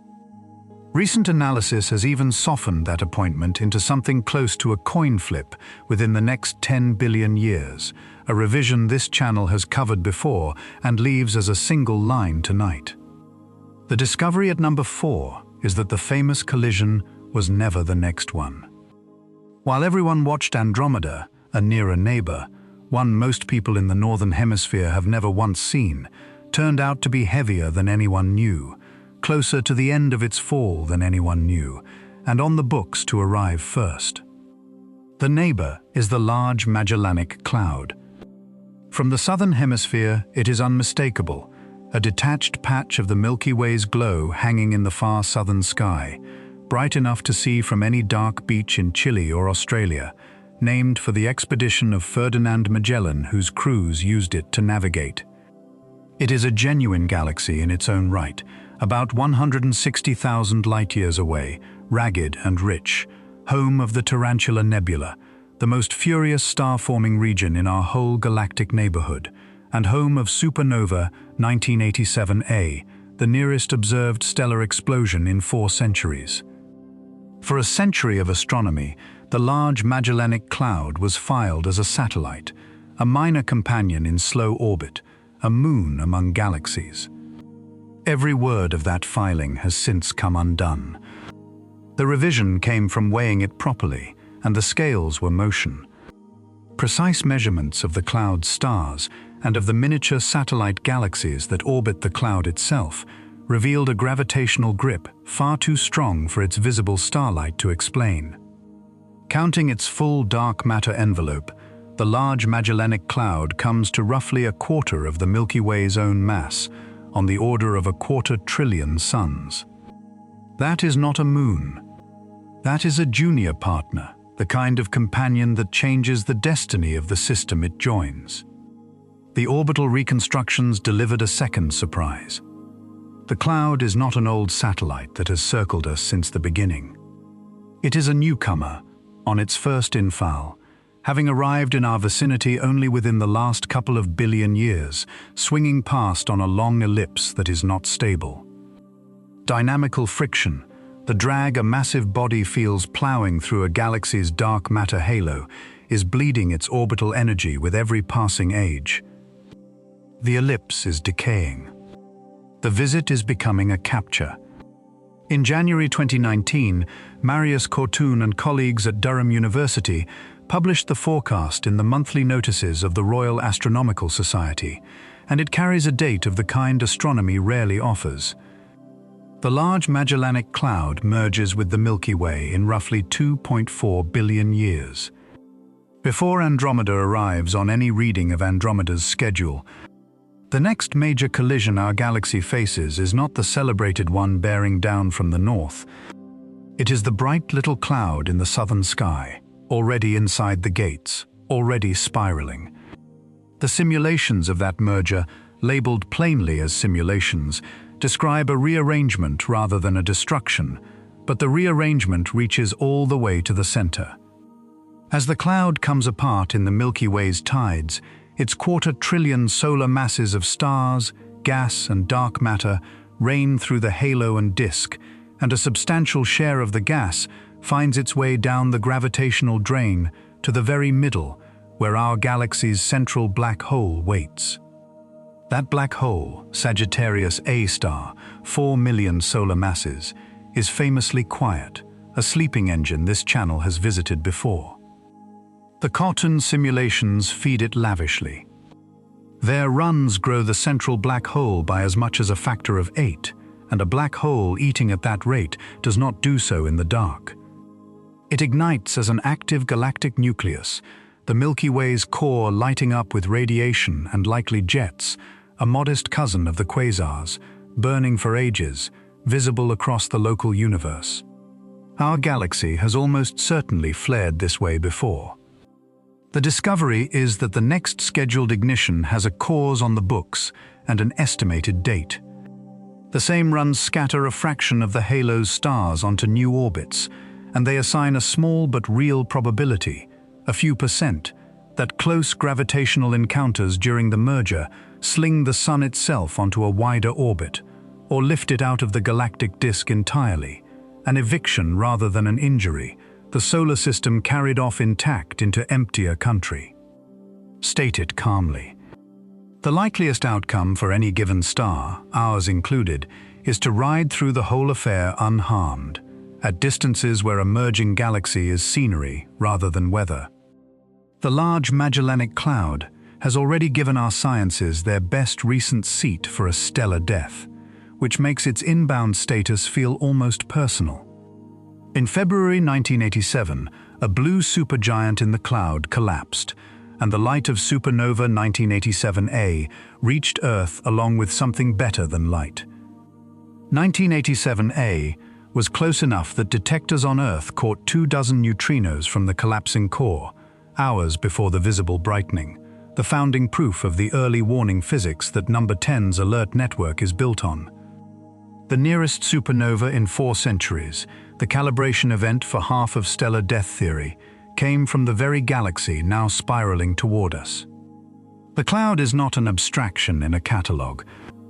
It is the neighbor whose porch light our instruments have already read by. What makes Number 4 a discovery, rather than a forecast, is that the collision's opening act has already been measured. A body as heavy as the cloud does not move through a dark matter halo without consequence. It raises a wake, a trailing overdensity, the way a ship drags a swell behind it. In 2021, Charlie Conroy and colleagues mapped the outer halo's stars and found exactly that, a broad swell of excess stars trailing the Large Magellanic Cloud's path, matching the simulated wake in position and shape. The bow wave of the next galactic collision is not a prediction. It is in the data, a measured disturbance 100,000 light-years long, moving through the Milky Way's outskirts right now. And the cloud is meanwhile mistreating its own companion. The small Magellanic Cloud, its lifelong partner, is being pulled apart by the larger cloud's gravity in plain view. Recent studies of its stars showing them streaming in 2 separating flows, a small galaxy dying quietly between 2 bigger ones. The Magellanic Stream, a river of gas torn from both clouds, already wraps half the sky, the tow rope of the whole slow capture, familiar to radio astronomers for 50 years, and only now fully understood as the leading evidence of an approach in progress. Try the far future's southern sky once, as a picture rather than a table. Tonight, from a dark beach in the southern hemisphere, the Large Magellanic Cloud is a soft, detached wisp, easily mistaken for a stray cloud until it fails to drift. Come back every 100 million years and the wisp grows, imperceptibly and then unmistakably, spreading across more sky, resolving its own structure, the tarantula's glow becoming a naked-eye landmark. In the last few 100 million years of approach, The cloud is no longer an object in the sky. It is a second ceiling, a tilted plane of 100 billion stars rising at dusk, laced with the pink of its star-forming regions, casting its own faint shadows on calm water. Then, across ages, the two skies interleave. Ribbons of new stars ignite where the gas of two galaxies presses together. The band of the Milky Way develops knots and rifts no earlier era knew, and at the very center of the old familiar river of light, a point begins to burn steady and hard, the lit engine of Sagittarius A star at dinner. No single generation of watchers, on any world, sees the change happen. Every generation inherits a sky slightly more doubled than the last, and the ones near the end never knew the single sky at all. Recall the sentence planted at number 13, because this is where it comes due. The sky is not a wall. It is traffic. At number 13, the traffic was stars. Schultz's star through the outer comet cloud, Gliese 710 inbound on its million-year approach. Here the same sentence scales up by a factor of 100 billion. The pretty southern cloud that navigators steered by is 1/4 trillion solar masses of inbound traffic, wake already spreading, arrival estimated, and the Milky Way itself, the fixed river of light across every dark sky in human memory, is one lane of a merge that has already begun. Nothing in the sky is parked. Not the stars, not the galaxies, not us. Set the timeline beside the others on tonight's list and notice a strange harmony. 2.4 billion years is roughly when the Large Magellanic Cloud arrives. About 1 billion years is when Earth's air, by the discovery waiting at number 2, gives out. The overlap means the merger's fireworks, the lit core, the sky slowly filling with a second galaxy's stars, will likely play out over an Earth that has already gone quiet, a spectacular sky above a planet with no one left at the window, unless by then the audience has moved. Hold that thought gently. The list is nearly at the items that explain it. Collisions light galaxies up then, and ours has one scheduled. But when astronomers audited the universe as a whole, every wavelength, 200,000 galaxies, they found the opposite trend everywhere they looked. The lights, overall, are going down. Number 3. The census that found the universe dimming. Some discoveries arrive as a flash in a single telescope. This one arrived as a spreadsheet, which is somehow worse. The project is called the Galaxy and Mass Assembly Survey, GAMA for short, and its ambition was bookkeeping on the largest possible scale.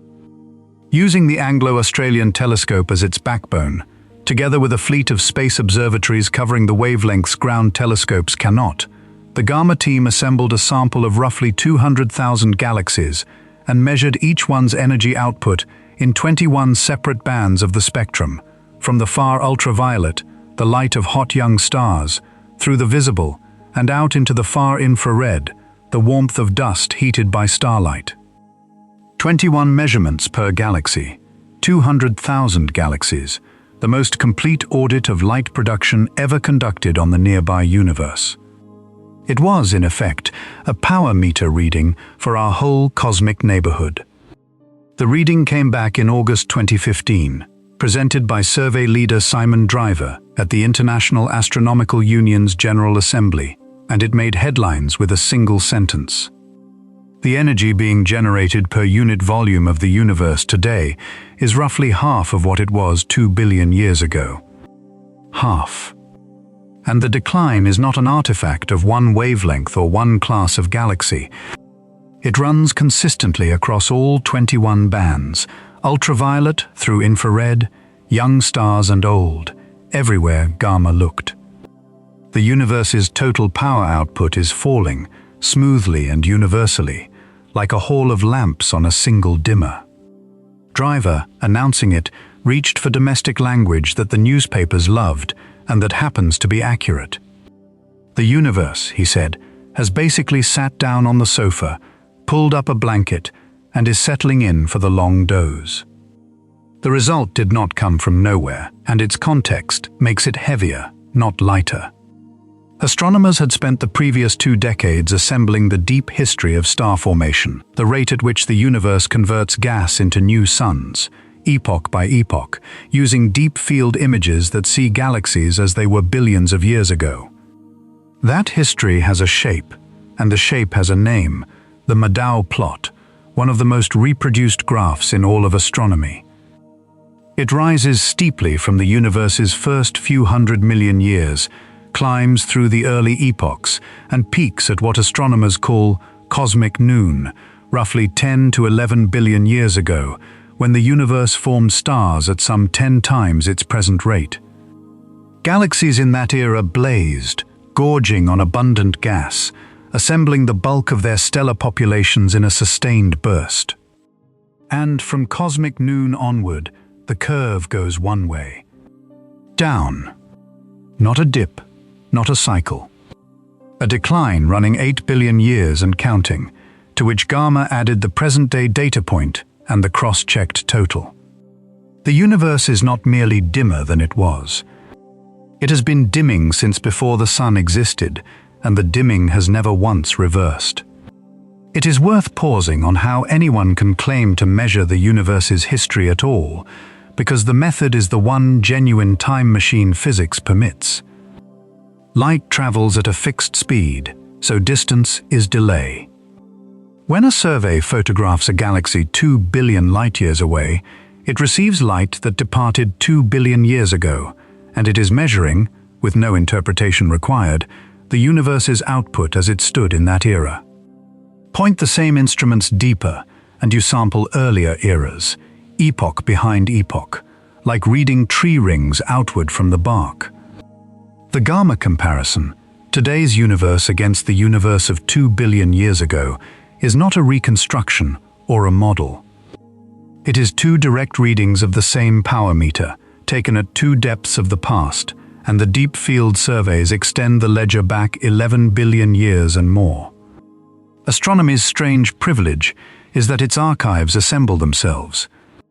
The evidence for the universe's decline has been in transit toward our telescopes since before the decline was suspected.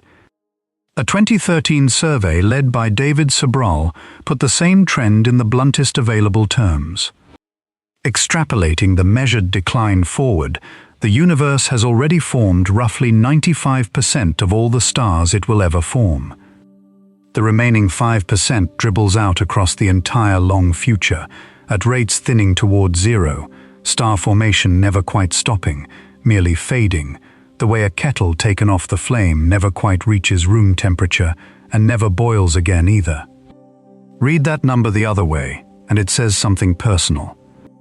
The Sun formed 4.6 billion years ago, well after cosmic noon, a latecomer to a party already winding down. We are not living in the universe's morning. We are living well into its afternoon, in the long slanting light, among the last major generations of stars that will ever be made. The reasons are as undramatic as the finding is large, ordinary processes compounding one way. Stars lock matter up. Every generation of stars converts gas into long-lived remnants, the white dwarfs of number 16, 10 billion strong in our galaxy alone, plus neutron stars and black holes, and that matter never returns to circulation in full. Galaxies exhaust their reservoirs, and the reservoirs refill ever more slowly, because the universe's accelerating expansion, driven by dark energy, a subject covered in full in an earlier video and left as one line tonight, is steadily isolating galaxies from the intergalactic gas that feeds them, widening the moats faster than the supply lines can cross. And the brightest stars, the blue giants that produce the great share of a galaxy's light, burn out in a few million years and are replaced in ever smaller numbers as the raw material thins. Lock up, isolation, and the early death of the brightest. Each is textbook. Together, compounded across billions of years, they are a universe going dim. Follow the trend forward, keeping every date honest, and the far future is not a bang of any kind. It is a reddening. The massive blue stars go first and are not replaced. The middling stars, the suns, last billions of years each, and their generations thin. What endures are the red dwarfs, the smallest and stingiest stars, some with fuel budgets running to trillions of years, ember-colored, frugal, effectively immortal on any timescale tonight's list has used. The sky of the deep future, in every galaxy, belongs to them, dimmer and redder age upon age, a universe of embers where there was once a universe of flames. Nothing about the physics forbids life or watchers in that era. It only guarantees them a quieter view. There is a way to feel the red dwarf future rather than merely note it, and it runs through the nearest example. Proxima Centauri, the closest star to the Sun, is a red dwarf of about an eighth of a solar mass, so frugal with its fuel that its projected lifespan runs to several trillion years, hundreds of times the current age of the universe. Every sun-like star that will ever live will have come and gone, generation after generation, and Proxima will still be burning, barely changed, 0.1% of its fuel spent per 100 billion years of patience. Stars like it make up 3/4 of the galaxy's population, the quiet majority, and the deep future belongs to them by simple endurance. The universe's last starlight, in eras so remote that every date tonight rounds to zero beside them, will be this kind of light, faint and red and almost immortal, shining on whatever is left to shine on. Dimming, in other words, was never the same as dying. It is the universe switching from sprinters to marathoners. Now the honest counterweight, delivered at full strength, because this item earns its calm honestly. Nothing in the gamma result changes on any timescale a human, a civilization, or a geological era will ever notice. The dimming is measured across 2 billion years, and it is a statement about averages over enormous volumes, not about any star you can see. Every individual star visible to your naked eye tonight will outlast recorded human history many times over. The Sun has billions of years of steady service remaining, as tonight's number 1 will account in detail. No one will ever stand outside and watch the universe dim. The discovery is a biography, not a forecast, a line in the universe's medical file, rather than a symptom anyone will feel. What it changes is the story we understood ourselves to be inside. The universe's stellar career, measured and audited across 21 wavelengths, peaked before our star was born, and everything since has been, in Driver's words, a long settling onto the sofa. That is number 3, the quiet audit. The universe dims on its own schedule, immense and impersonal and slow. But there is a dimming with a schedule 900 times shorter, and it concerns one specific planet's supply of one specific gas. And it was calculated by 2 researchers who set out to answer a question about telescopes and ended up publishing an expiration date for the air. Number 2, the expiration date, on Earth's air. The study at number 2 was not designed to frighten anyone. It grew out of a practical question in the search for life elsewhere. When our telescopes examine the atmosphere of a distant Earth-like planet, the signature they hunt for above all is oxygen, because oxygen in bulk is unstable, reactive, quick to rust away into rocks unless something keeps producing it, and on Earth, the something is life. The practical question was this: across the whole lifetime of a living planet like ours, how long is the oxygen signature actually visible? If alien astronomers had pointed their instruments at Earth at random moments in its history, what would they have caught? Kazumi Ozaki of Toho University in Japan and Chris Reinhard of the Georgia Institute of Technology, funded through a NASA astrobiology program, built the model to answer that question, coupling the slow chemistry of rock, ocean, and air to the steady evolution of the Sun. They published in Nature Geoscience in March 2021. The answer to the telescope question, turned out to include, as an unavoidable byproduct, the death date of Earth's breathable atmosphere. The chain of reasoning is stately, and every link is standard science. The Sun brightens as it ages, about 1% every 100 million years, because fusion concentrates helium in its core. The core contracts and heats, and the whole engine runs gradually hotter.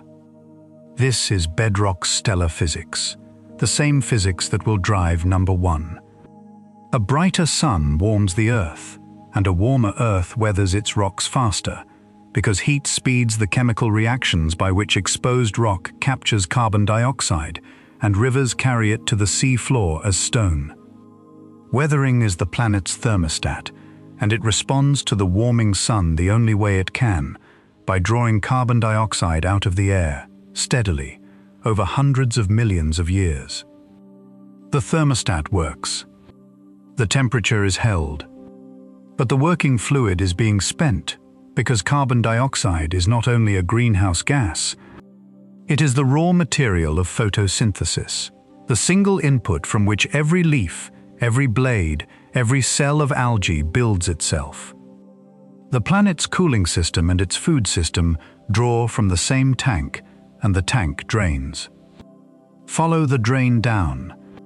When atmospheric carbon dioxide falls below roughly 150 parts per million, the standard photosynthetic machinery, the biochemistry used by trees, most crops, and the great mass of green plants, can no longer run.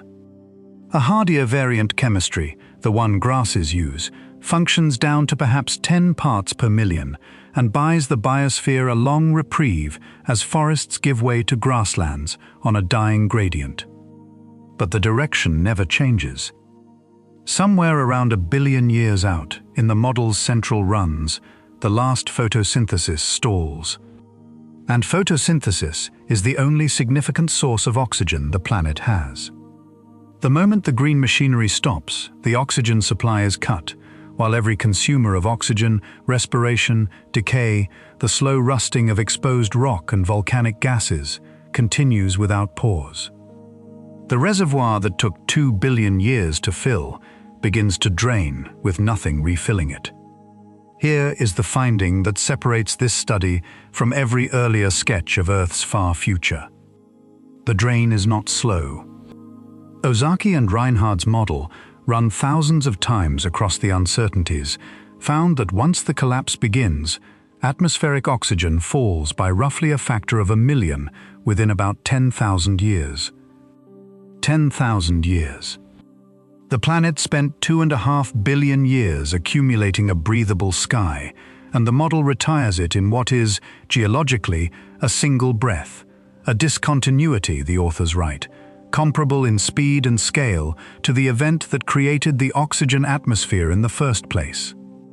The ozone layer, which is manufactured from oxygen, goes with it, and unfiltered solar ultraviolet reaches the surface for the first time in 2 billion years. Methane returns and accumulates. The sky's whole chemistry reverts to something a geologist would date to the Archean eon, the planet's deep childhood. Earth after the collapse is not a burned world, not yet. It is the old world, restored. The anaerobic microbes, the original owners, the lineages that ran this planet for its first 2 billion years and have waited out the entire oxygen era in muds and vents and shadows, inherit it back, and the study's authors say exactly that, without sentiment. The biosphere does not end at that point. It retires to the basement it came from. It helps to remember how the reservoir filled in the first place, because the symmetry is the point. Earth did not begin with breathable air. For roughly the first 2 billion years, the atmosphere held essentially no free oxygen at all, and the planet was nonetheless crowded with life, single-celled, anaerobic, thriving in chemistries that oxygen would have poisoned. Then photosynthetic microbes, the cyanobacteria, spent hundreds of millions of years quietly exhaling oxygen into a world that kept absorbing it, into iron dissolved in the seas, into exposed rock, every sink filling in turn, until around 2.4 billion years ago, the sinks ran full, and the gas finally began accumulating in the sky. Geologists call it the Great Oxidation Event, and for much of the life then living, it was a catastrophe, the original air pollution crisis, exiling the anaerobes to the muds and the depths. The oxygen sky, in other words, was installed by a biological accident, over ages, against resistance, and it has been maintained every single day since by continuous biological effort. Ozaki and Reinhardt's model simply follows that maintenance contract to its termination clause. What biology built when the inputs allowed it, the drifting inputs will eventually cancel. The window opened once. It closes once. Give the number its full weight, and give it its error bars in the same breath. The central estimate is 1.08 billion years, plus or minus something like 140 million, and it is a model result, labeled as such, though its direction agrees with every serious study of the question going back to classic work in the 1980s and 90s. Around a billion years from now, give or take, the air stops being air. Complex life, everything that breathes, everything with muscles and nerves and eyes, everything that has ever run or flown or wondered, occupies the window between oxygen's rise and oxygen's fall, and the window is measured, and it is roughly 3/4 spent. That is the discovery. Not that the world ends, but that the world's breathability is a temporary arrangement with published error bars, and that the arrangement is closer to its last act than its first. The model's middle chapters describe a long, strange autumn worth picturing, since someone or something may yet stand in it. As carbon dioxide falls across the coming hundreds of millions of years, the world's ecosystems do not fail at once. They simplify, in order of appetite.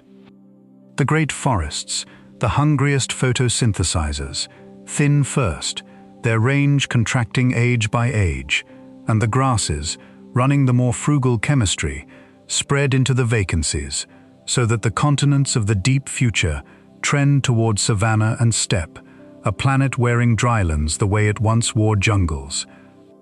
Animal life follows its food down the same slope, sizes shrinking, food webs shortening, the extravagant becoming rare and then fossil. It is an ending with the character of a long harvest season, hundreds of millions of years of afternoon, and it is already, in the coarsest sense, visible in the accounting. The atmosphere's carbon dioxide has been declining, with wanders and spikes, for tens of millions of years, and the grass's efficient chemistry itself evolved within that decline, an adaptation to a thinning ration. The autumn is not a forecast bolted onto the present. The present is partway into it. For the record, the story After the Oxygen Goes is also written, in the same family of models, and it runs downhill by stages. Within 1 to 1.5 billion years, the still brightening sun pushes Earth into what climatologists call a moist greenhouse, in which the stratosphere loads with water vapor and the planet's hydrogen begins leaking off the top of the sky to space, the one-way valve through which a world's water is permanently lost. You have already seen the receipt this process leaves. It is number 7's scar, the heavy hydrogen enrichment of Venus, the fingerprint of an ocean that went out through the roof. Earth's ocean follows the same door on a schedule of 1 billion years or two more, and the planet that remains, dry, sterile at the surface, wrapped in whatever thick sky its volcanoes maintain, waits out the remaining eons as Venus's slower sibling, while the sun swells toward the appointment that tonight's final item will keep. The sequence is continuous. Number 2 hands the planet directly to number 1. And yet the study, read as its authors wrote it, is not a lament. It is an instrument calibration, and the calibration says something quietly wonderful. Oxygen is detectable in Earth's kind of atmosphere for only 20 to 30% of the planet's habitable lifetime. For the first 2 billion years, this world was alive from crust to cloud, and showed almost no oxygen at all. For the long ages after the collapse, it may still be alive, microbially, invisibly, and will show none again. A living planet spends most of its life not looking alive, at least not in the signature we find easiest to read. Every barren seeming exoplanet in tonight's sky may be a before or an after of a world like this one. The search for life, the authors conclude, must learn to recognize the befores and afters, not just the brief, bright middles. It is a strange consolation, but it is real. The air over your bed is a limited edition, and that is precisely what makes it, and every world caught in its bright middle, worth finding. After the air, the ground, one item remains, the discovery this whole descent has been aimed at, and it is the oldest kind of discovery there is, the fate of the world itself, computed to 3 decimal places by 2 astronomers with a tidal model and an honest streak. We have, remember, already seen it happen once. Number 1. The Sun will swallow the Earth, and we have already watched it happen. The scariest discovery in the history of astronomy does not have a discovery date, because it assembled itself slowly, across a century, out of the equations of stellar physics. But it has a definitive modern form, and even a definitive paper. In 2008, Klaus-Peter Schroeder and Robert Conan Smith published, in the monthly notices of the Royal Astronomical Society, a study with the almost gentle title, Distant Future of the Sun and Earth, Revisited. It is 11 pages long. It is calm, technical, and scrupulously honest about its uncertainties, and it contains, worked out to the best precision available, the ending of the world. Not a possible ending, not a risk with a probability attached like the asteroids of numbers 18 and 19. The scheduled one. Begin with the engine, because everything follows from the engine. The Sun shines by fusing hydrogen into helium in its core, and it has been doing so for 4.6 billion years, with about half the core's fuel now spent. The helium made by fusion accumulates, the core grows denser and hotter around it, and the fusion rate creeps upward, which is why the Sun brightens by roughly 1% every 100 million years. You have already watched that single slow fact operate tonight. It is the pressure behind number 2's falling carbon dioxide, the thief behind the ocean's eventual escape, the metronome under everything. Left to run, it does not level off. In about 5.4 billion years, the core's hydrogen is finished, and the arrangement that has held the Sun steady for 10 billion years, the balance between gravity, squeezing inward, and fusion pushing out, comes apart in slow motion. What follows is not an explosion. The Sun is far too small a star ever to explode. No supernova, no violence of the Betelgeuse kind. What follows is a swelling. With the core's fire out, gravity wins the old argument and compresses the dead helium heart, and the compression heats a shell of fresh hydrogen around it until that shell ignites, burning hotter and faster than the core ever did. The new arrangement pours out energy, and the Sun's outer layers respond the only way gas can respond to that much heat from below. They expand, and they keep expanding, and the star climbs what astronomers call the red giant branch, growing over hundreds of millions of years from a yellow dwarf into something bloated, cool-skinned, and enormous, its light shifting to the color of embers. This is not speculation. It is the standard biography of every star of the Sun's class, and the sky is full of stars caught at every stage of it, a complete flipbook of our own future assembled from other suns. The star in Aquila from number 17, the one that swallowed its planet, is early in exactly this climb. The climb itself deserves a slow paragraph, because the inner solar system is dismantled in stages, not at a stroke. As the Sun swells through its first factor of 10 in size, its brightening alone finishes whatever number 2's era left. Then the surface advances outward in earnest. Mercury goes first, and goes simply, overtaken by the expanding photosphere and dissolved into it, a planet of iron and rock, absorbed like a stone dropped into a slow furnace, adding its trace of heavy elements to the Sun's outer layers. Venus follows, its thick sky stripped in the advancing heat long before the surface arrives, then the planet itself taken in. Each engulfment leaves the Sun fractionally enriched and fractionally slowed in its rotation, tiny bookkeeping entries in a star's ledger. From Earth, through this whole era, the Sun grows season by geological season, decade by decade too slowly to see, and millennium by millennium impossible to miss, a red ceiling assembling itself over hundreds of millions of years. There is no ambush anywhere in the story. It is the most gradual catastrophe physics knows how to schedule. Schroeder and Smith's calculation carries the Sun to the top of that climb, and their numbers deserve to be heard in full, slowly. 7.59 billion years from now, the Sun reaches the tip of the red giant branch. At that moment, it is 256 times its present radius, which places its surface at about 1.2 astronomical units, beyond the orbit where Earth circles today. It shines with roughly 2,700 times its present luminosity, and it has grown light. Through the whole climb, the swollen Sun sheds itself into space in a colossal wind, and by the tip it has lost about a third of its mass, a third of the Sun, exhaled into the dark. That mass loss is the pivot on which the whole question of Earth's survival turns, and it is why this item is a discovery and not merely a description.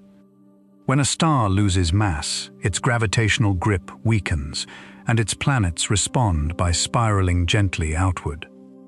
As the Sun lightens by a third, Earth's orbit should widen from its present distance to roughly 1.5 times it, comfortably outside the swollen Sun's surface.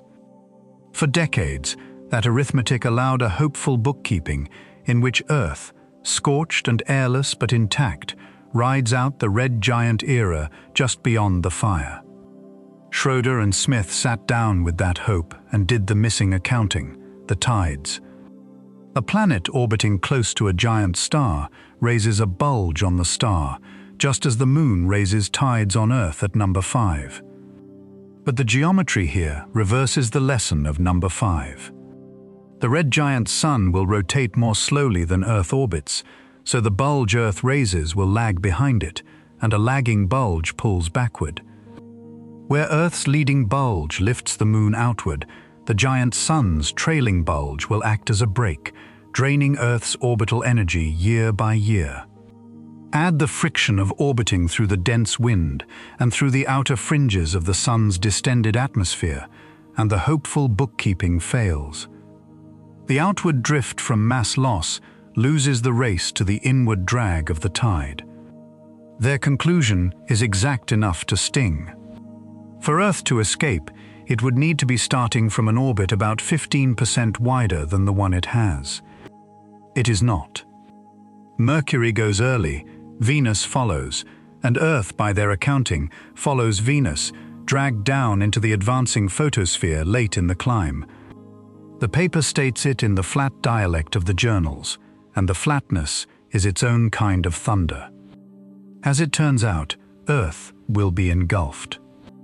Honesty requires the error bars, tonight of all nights. A minority of earlier calculations had Earth squeaking free, and the outcome genuinely balances on hard-to-model details, how much mass the Sun sheds and when, how the tidal drag behaves in a convecting giant. Schroeder and Smith's treatment is the standard reference, and most subsequent work lands on their side of the line.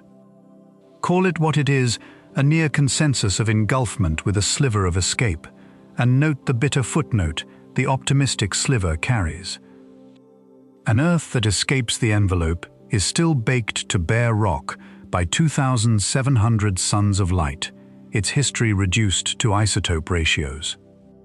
The difference between the scenarios is a coroner's technicality. What is not uncertain is the sequence, the swelling, the mass loss, the drag, the dates to within their stated tolerances. This is the most carefully computed forecast in this entire countdown, and it concerns the floor under your bed. So let the scene run, one last time, since the physics permits it and the hour is late. It is 7.5 billion years from now, and it is noon on what used to be a shoreline. The sun takes up a third of the sky.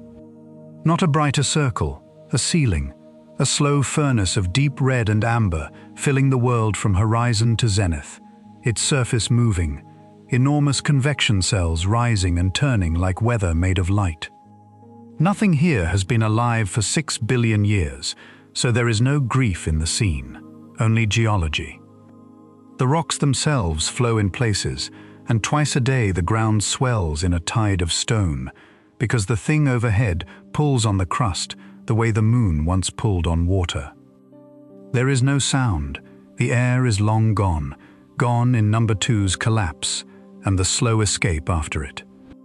The horizon glows. The shadows are the color of dried blood, and they are shortening, per century, per millennium, as the ceiling descends. And then across some stretch of ages too slow to call an event, the fringe of the sun's atmosphere begins to brush the mountaintops, a thin, hot gas at first, hardly more than a glowing vacuum, and the planet starts to slow in its lane, and the spiral tightens, courteous, unhurried, and entirely without appeal. Now pull back. Pull back 12,000 light-years to a world circling some steady orange star where something patient has built survey telescopes and pointed them at our arm of the galaxy on the night the spiral finishes. What its instruments record is this. A modest star, previously unremarkable, brightens by a factor of 100 over several days, holds and fades across months, leaving a thin shroud of fresh dust and a stream of cooling molecular gas. An entry in a database. A flag in software.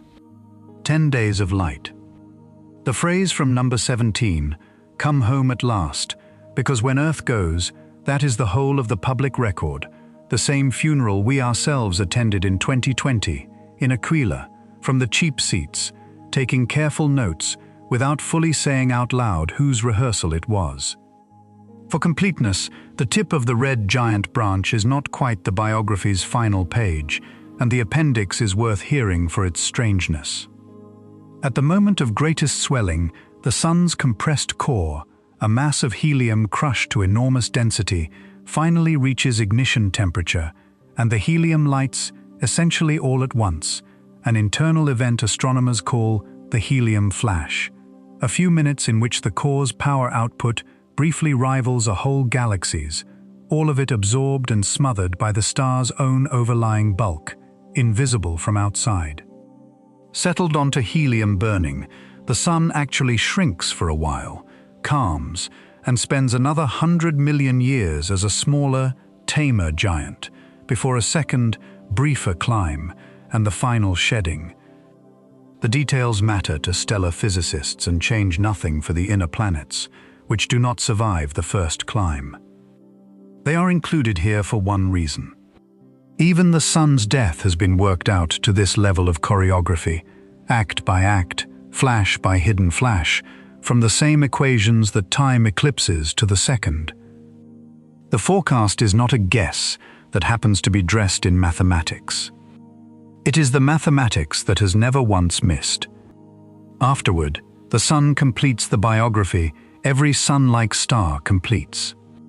The envelope that swallowed its inner planets does not stay.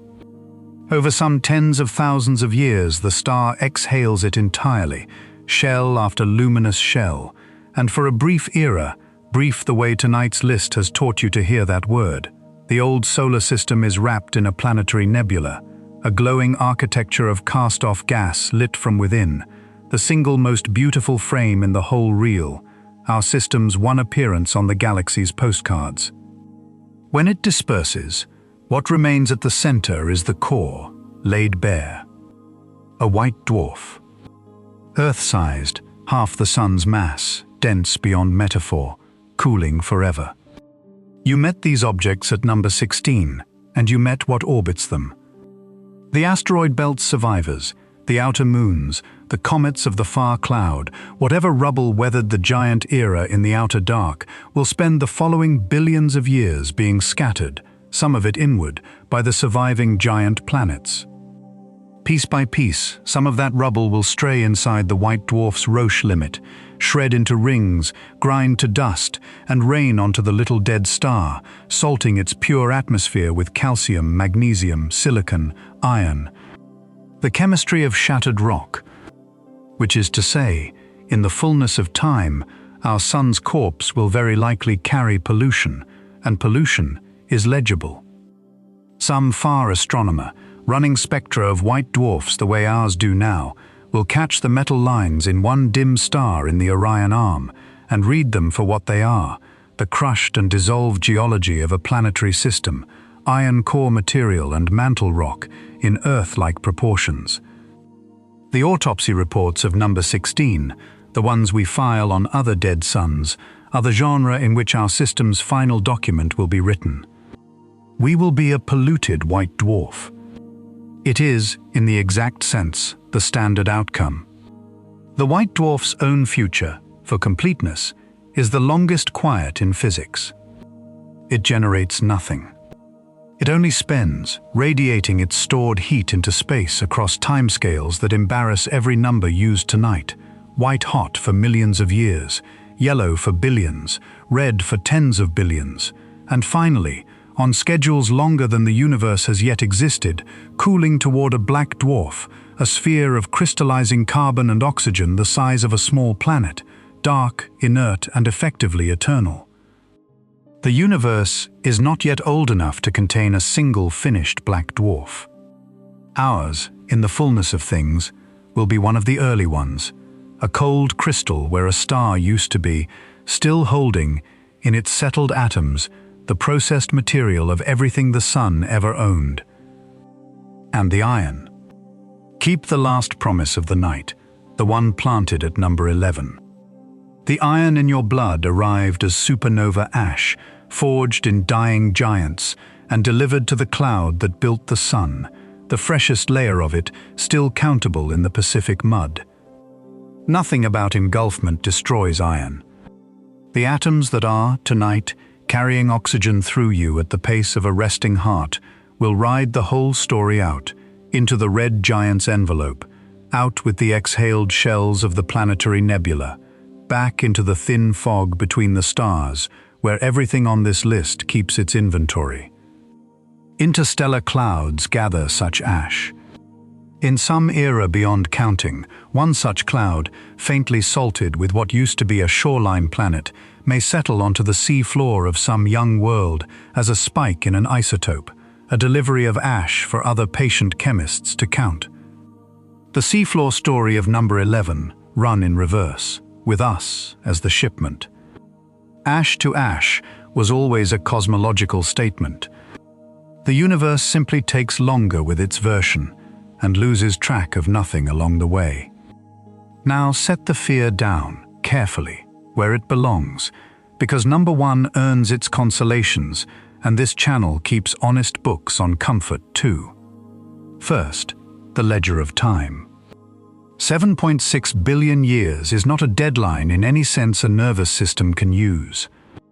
It is longer than the universe took to make the sun in the first place, longer by far than complex life has existed, a span in which every other item on tonight's list, every asteroid passage, every stellar flyby, the Magellanic Merger itself, resolves and settles and is forgotten.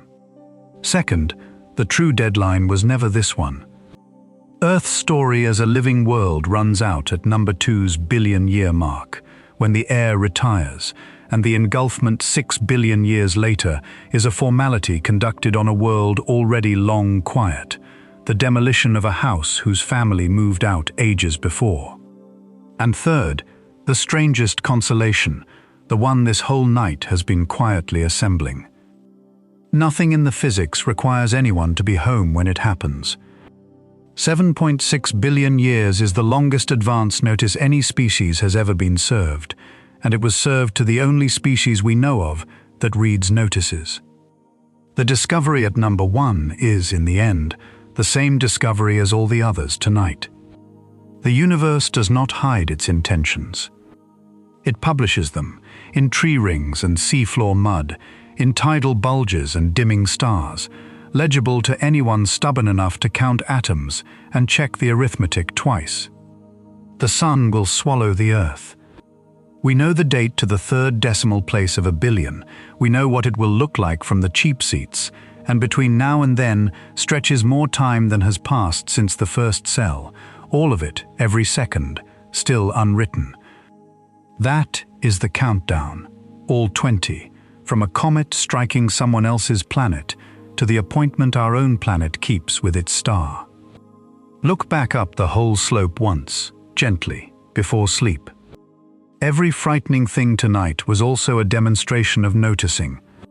The odds were computed and cleared, the ash was counted atom by atom, the dimming star was explained, the leaking sky next door was measured at 100 grams per second, and the ending of the world was worked out honestly, error bars and all, by people who then went home and slept. Fear, examined slowly enough, keeps turning into knowledge, and knowledge, at this hour, can be set down beside the bed like a book with its place marked. The universe will keep every one of its appointments without your supervision tonight. Sleep well and good night.